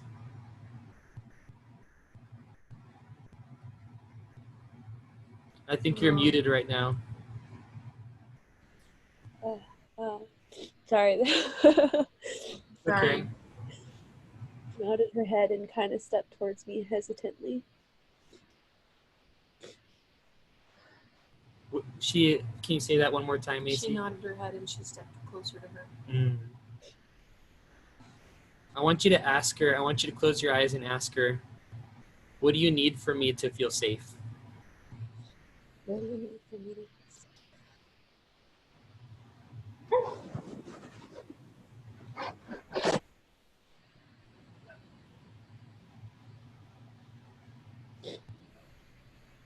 like she just said, just don't leave me. She said, don't leave me. Oh. Gosh. I want you to I want you to actually take responsibility for leaving her. I want you to say Listen,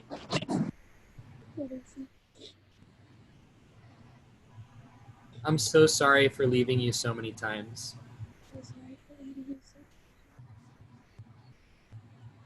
And I can't promise that it won't happen, I promise that it won't happen, but it's my goal in this season to learn to love you.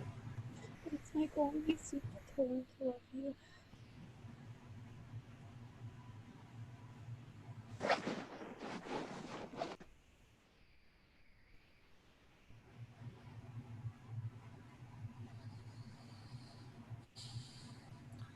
And I just want you to actually picture God the Father walking up to that little girl. Let me know when you can see him.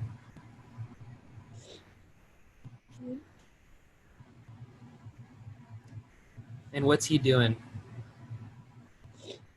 Walking up and kneeling down next to her. And he's about to say something. What's he going to say to her?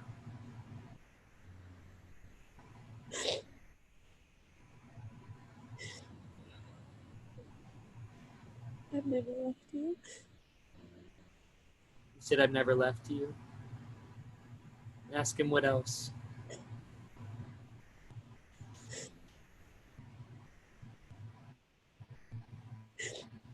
You don't have to be afraid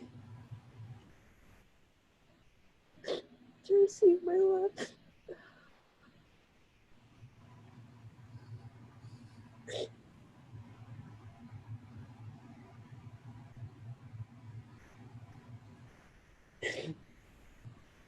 And Macy, I just want you to repeat a few things after me to God. I want you to say, Dad,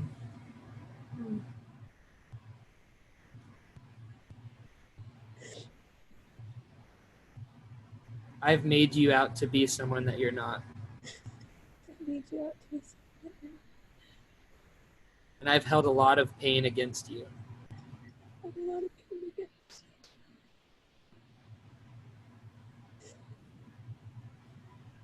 And I thought that your connection was conditional. I hope that your connection is conditional.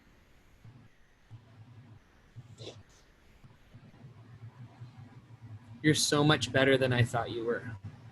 There's so much. And I want you to say, will you forgive me? And let me know what he says back. Says, of course.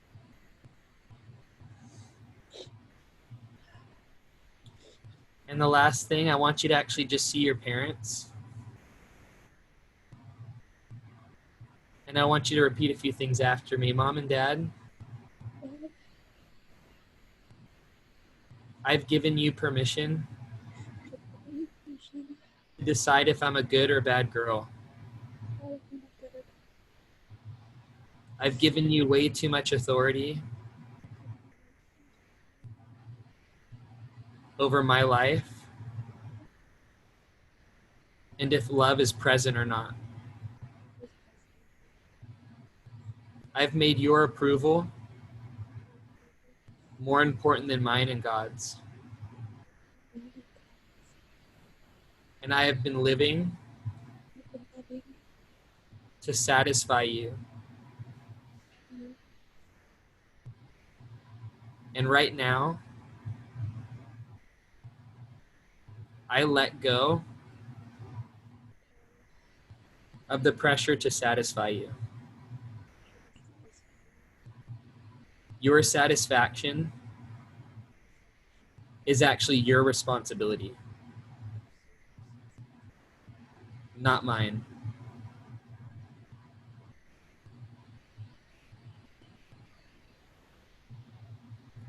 And then I just want you to see, I just want you to hug little Macy and God the Father and your parents. And then you can open your eyes when you're ready.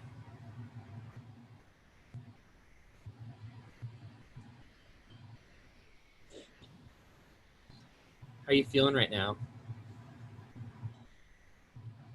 I'm feeling lighter.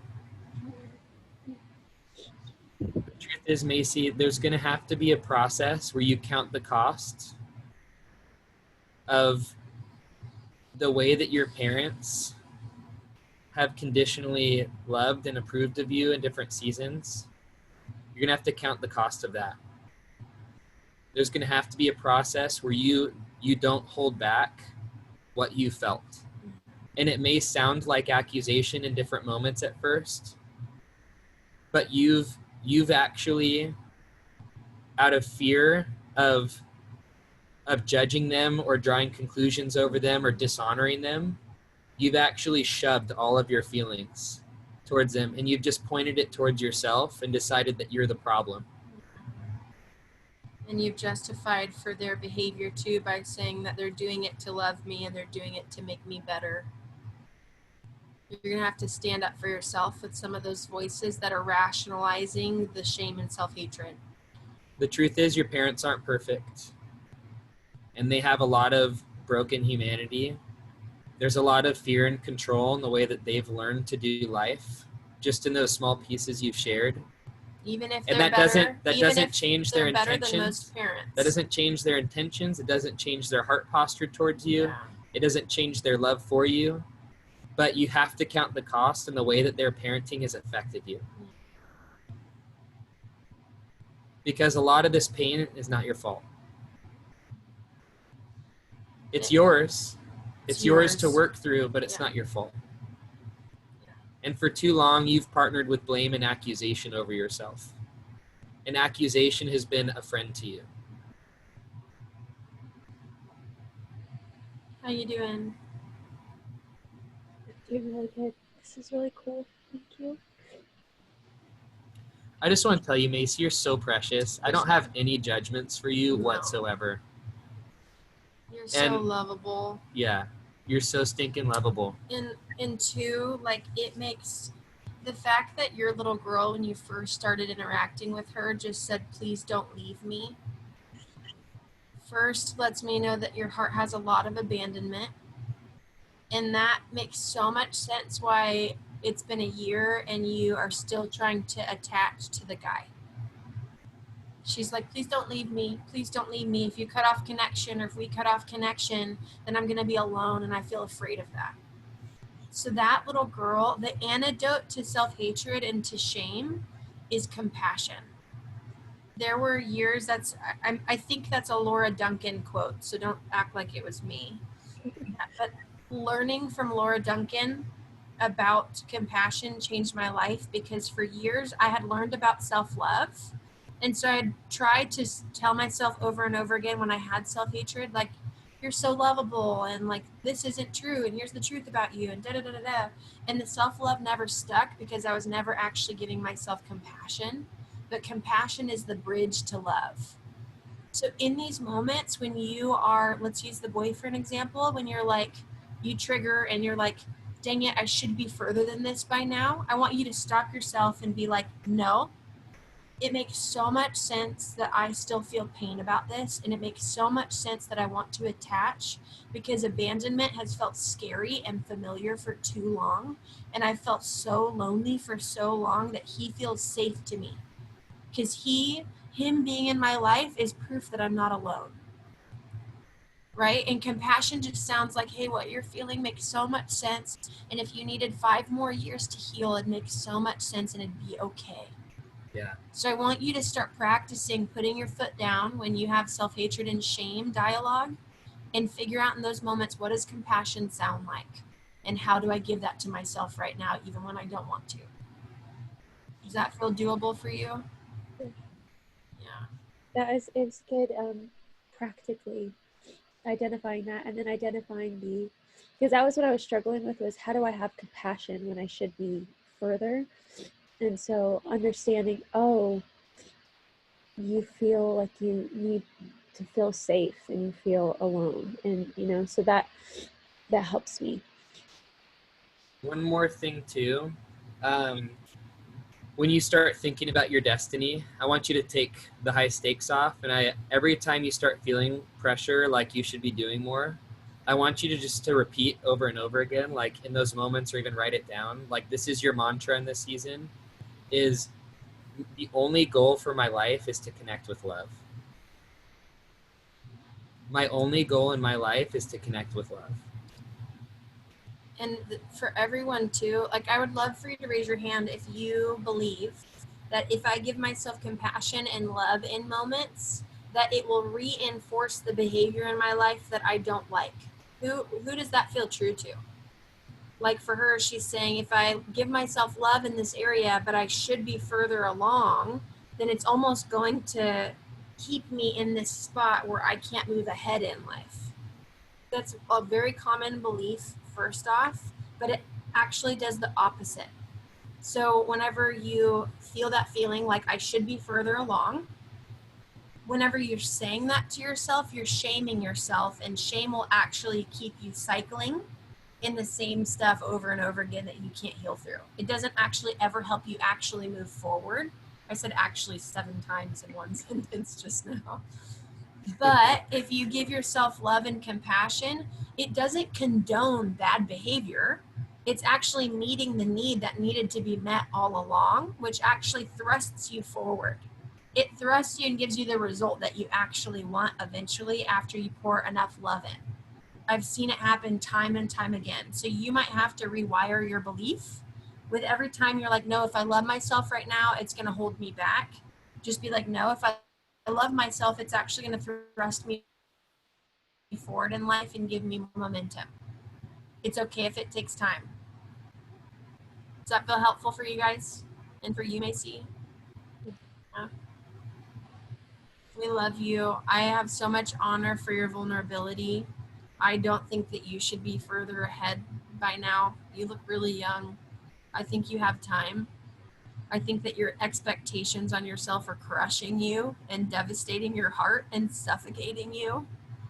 I think that what you need is just freedom. But you're so lovable and amazing and powerful, and I can feel your strength in who you are. Even as you're being messy and feely and snotting, you probably feel really vulnerable. But like, this is strength and this is power right here. Like what I always remember is if I were in the times where Jesus actually came on the earth, where like Jesus showed up, would I want to be the Pharisee or a sinner? I would always rather be a sinner than somebody that puts massive expectations on myself, because guess who didn't actually get to encounter the heart of God? It's the Pharisees. He didn't come for the righteous, you guys. He came for the sick and for the sinners. He was friends with the sinners. He dined with the sinners. The Pharisees, the ones that wanted to be right and wanted to be good and wanted to perform, they're the ones that didn't get connection with God until they recognized their pain and their mess and came to him. Sometimes, like especially if you grew up in the church, you're going to have huge expectations on yourself. It just comes with the territory. Or in a performance-based family. Right. Exactly. Same thing there. But it might be good to just to camp out in like the woman caught in adultery, the story of the woman caught in adultery, because our hearts actually need to encounter love in the places where we've rejected it. I would love for everyone to close their eyes. We hit our 2 hours, and you guys are going to go into breakout rooms and just connect with each other for as long or as little as you want. I hope you guys are always free to leave. First, right now, I'm going to pray for you guys and walk you through a little something, something. We'll see what God does. So don't dip out yet, unless you really want to. Be free. Also, for the breakout rooms that we do after that, we want you to be a part of those, and I don't want you to miss out on the connection. I had a few girls that messaged me last week on Instagram. They'd sent me pictures of themselves. They had stayed in a breakout room for 4 hours with each other, just like swooning and connecting, and they were all like glowy and lit up. You might not find like your people tonight or next week, but the more you put yourself in situations to connect with each other, you'll eventually find people that you really resonate with, that you might end up doing the rest of your life with. People that you can call when you're having pain, people that can lead you in the future or be a strength to you in different moments. And so I don't want you to miss out on that. That's why we turned everything into group coaching, because our girls that I just walked with one-on-one, they got really good breakthrough, but they were all super alone and didn't have community and women that were on the same journey with them. And all of their healing process expedited like crazy when they got to connect with each other and have women to run with. And my life changed when I got that. And so I want that for you guys. Okay, but I'm going to pray for you guys, or we're going to pray for you guys. So you can close your eyes if you want, or leave them open if you don't want. And The prayer only works though if you close your eyes. Yeah, the Holy Spirit only shows up if your eyes are closed, because he's invisible. And I'm sorry, I was gonna get way dorkier than that, but I'll spare you. Holy Spirit, we love you. You're such a fun God. There's a verse that says, "He who sits enthroned laughs." He who sits enthroned laughs. He's a joyful God. He doesn't have a frown on his face. He's not counting your sins on his fingers. He says your sins are as far as the east is from the west. I remember your sins no more. I toss them into the sea of forgetfulness. That's a Bible verse. There is an entire sea that is the sea of forgetfulness that God threw your sins in. You know, the thing about Jesus is that after he died on the cross and took the place for you, it made it so that when God looks at you, he can't even see your sins because of what Jesus did. He doesn't even see your failures because of what Jesus did. He only sees you through the lens of the cross. He only sees you through the lens of grace and with the eyes of love. He just sees you as a lover. He just sees you as a friend. He just sees you as a daughter. He just sees you as the object of his affections. Do you know that you are the object of God's affections? You individually. You are the object of his affections. He created you because he wanted to be with you. He created you because he wanted friendship and partnership with you. He is reeling over the things that he loves about you all day, every day. He's got a picture in his wallet of you, and he pulls it out and he shows all of heaven. Can you just like picture Jesus walking around heaven, saying hi, making his rounds to everybody and all the elders, and he's like, look at my girl. This is my girl. This is the one that I'm proud of. This is the one that I like. This is the one that I admire. This is the one that makes me laugh. This is the one that I melt every time she says my name. I melt, I get tender, and I'm a puddle because she looked at me, because she paid attention to me, because she asked me for something that day. Dads don't mind the kids that even just come up to ask for things, because they know in that moment when their kid asks for another Cheeto or to go to Disneyland or to put another outfit on them, they get connection. Kids are needy. We're reliant on our parents. Good parents know that for years and years and years of their kid's life, the only connection that they're going to get with their kid is the one that happens when they're meeting their needs. You might have had bad parents, so that's hard to believe, but the truth is that God is a good father, and he's your daddy, and he wants to meet your needs because he gets connection when he does. You are not a burden. You are such a gift. And if you tune in at any point in any day, you can hear a list of the things that he loves about you. And I want you to ask him right now. I want you to close your eyes. I want you to engage him. You know, for years, I don't know who knows this about me, but I have a white blanket And for 5 years straight, I put this white blanket on my bedroom floor, and every night I would lay on it for like 2 to 4 hours and have encounters with God. And I would lay there and I would wait until he would show up. And I would close my eyes and I'd be listening to worship. And for years consistently, I would see a ladder, like in my mind's eye with my spirit, I'd see a ladder drop down into my room. And I knew that that was my invitation to connect with heaven. And so I would climb the ladder. I'd see myself going on up, and then I would be in the throne room with God, and I most of the time would crawl up on to God's lap. I would like climb his leg, and I'd get up onto his lap, and I would be little me, because that's where I'm always the most tender and where I'm always the most vulnerable. And I'd just sit on his lap and I'd spend time with him. So maybe that's what it looks like for you. Or maybe he comes to you. Or maybe you go to a place that feels safe, like a field or a waterfall. But when you see him, I want you to ask him, what are the things that you like about me?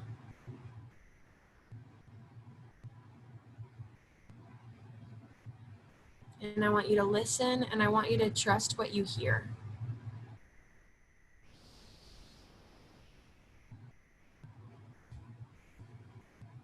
And I want you to feel your heart drinking in his love. He's not just going to share one thing. He's got a list, girl. That list is miles long. Couldn't get to the bottom of it if you tried.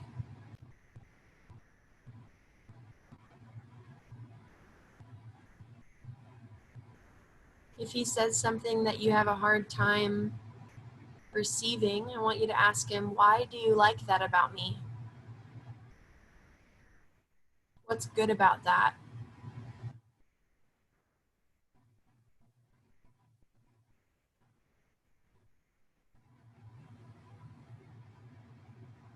After he shares one thing, you can ask, what's your favorite thing about me? Or why do you love me? Why am I lovable?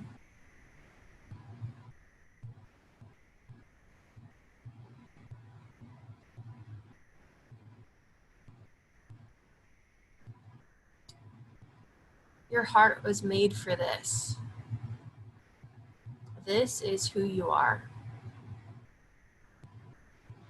In this place, not just with God, but when you're receiving love, this is when you are the most you. Because you're tender.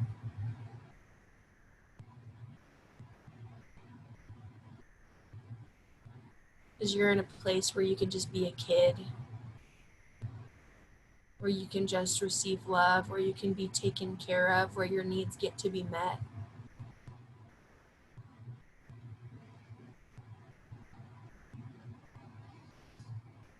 And I want you to picture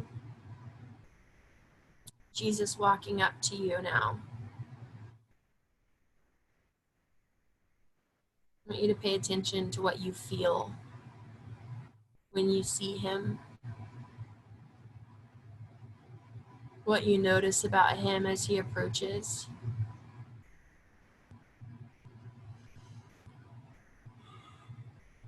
And he's going to hand you something.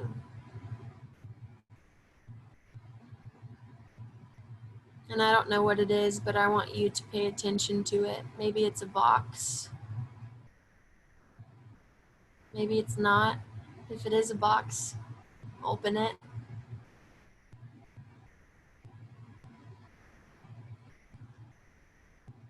And if you don't understand why he gave you whatever it is he gave you, I want you to ask him. Why are you giving me this? What is this for? You could even ask him, why do I need this? Or what does this represent?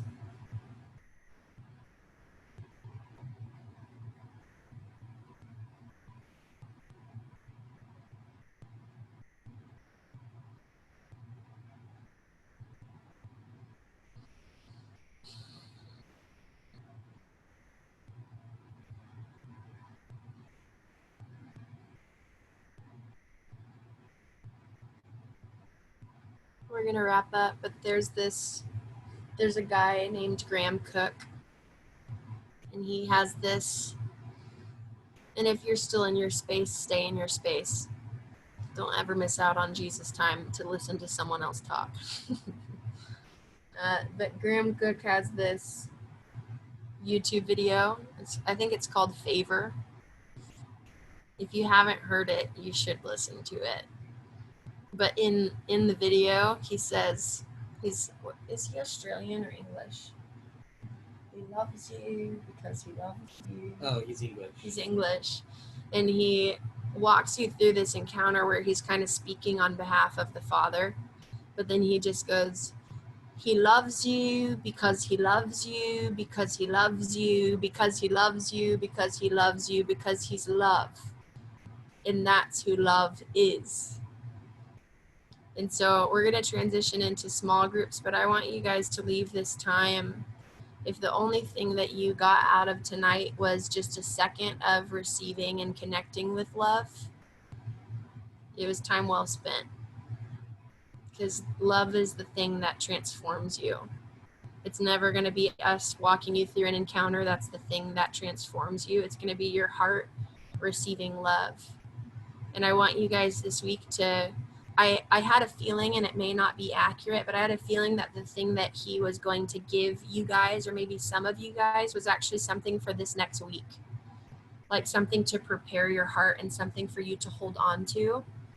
And what I do with my time with God is I pull from it and I remind myself of what God said about me, what he said about my week.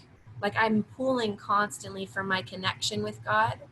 And so this week, whether you're having fresh encounters and connection with God or whether you're just remembering what he did, I want you to put yourself in a place on a daily basis where you're remembering how God's showing up for you.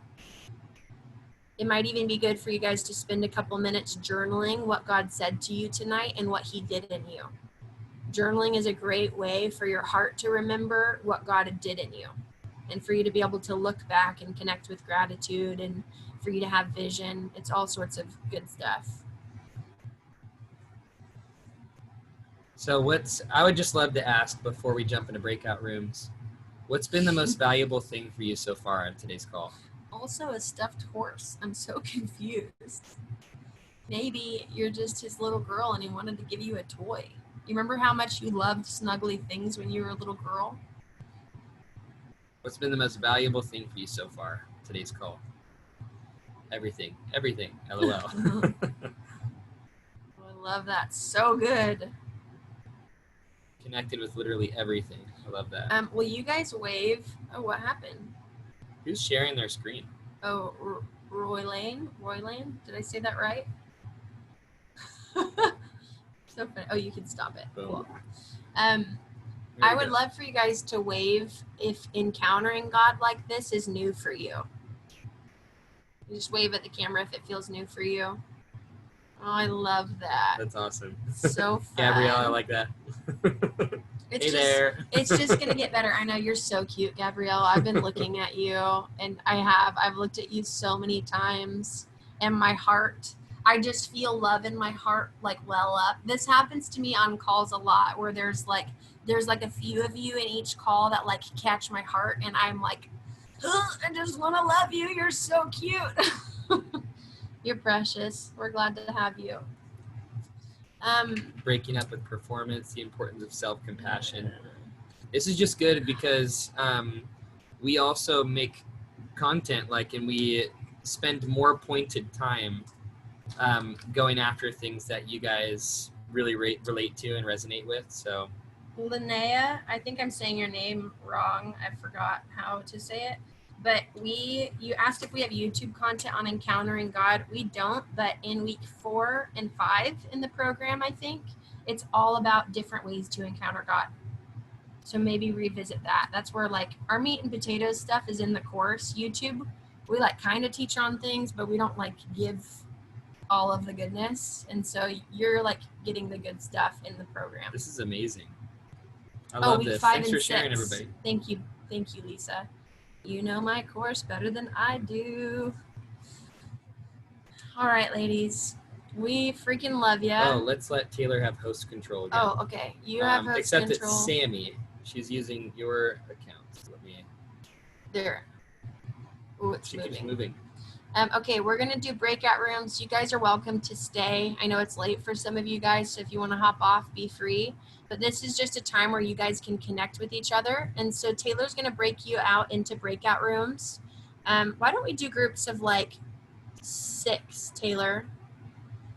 6. I think that's a good 5 or 6 people. And I think it'd be fun if you guys started. It's always fun to have something to connect over. So why don't you share what was helpful for you today? What impacted your heart? What you needed the most? What stood out to you? What triggered you? I know I saw some of you were triggered by Spencer talking because it was a man's voice, and that triggered you. That's really good stuff to unpack. I might trigger some of you. Maybe you like, I had a client who was like, it's weird. Every time Spencer talks, it feels genuine and I trust him. But when you talk, it feels hard for me to believe that you're being authentic. And I was like, oh, that's interesting. What was your mom like? And she's like, I couldn't trust anything my mom ever said or did. It felt like she was always trying to manipulate and control me. It doesn't have to be mom or dad. It could be Yeah. a leader. It could be, someone that sat in that spot in your heart for a long time. So it's really good to recognize that and be like, okay, little girl, where is this coming from? Why is this agitating me? When did this start feeling like this? What are your memories about or your beliefs about men and women? And then loving that little girl. Anyways, to talk about what was really good for you, and maybe you might share about what triggered you, and we'll split up. But we love you, and we'll see you next week. And we might have a surprise guest on next week, but I'm not sure yet. So you might have a fun treat coming. All right. Love you guys. Mwah. My shirt keeps falling down.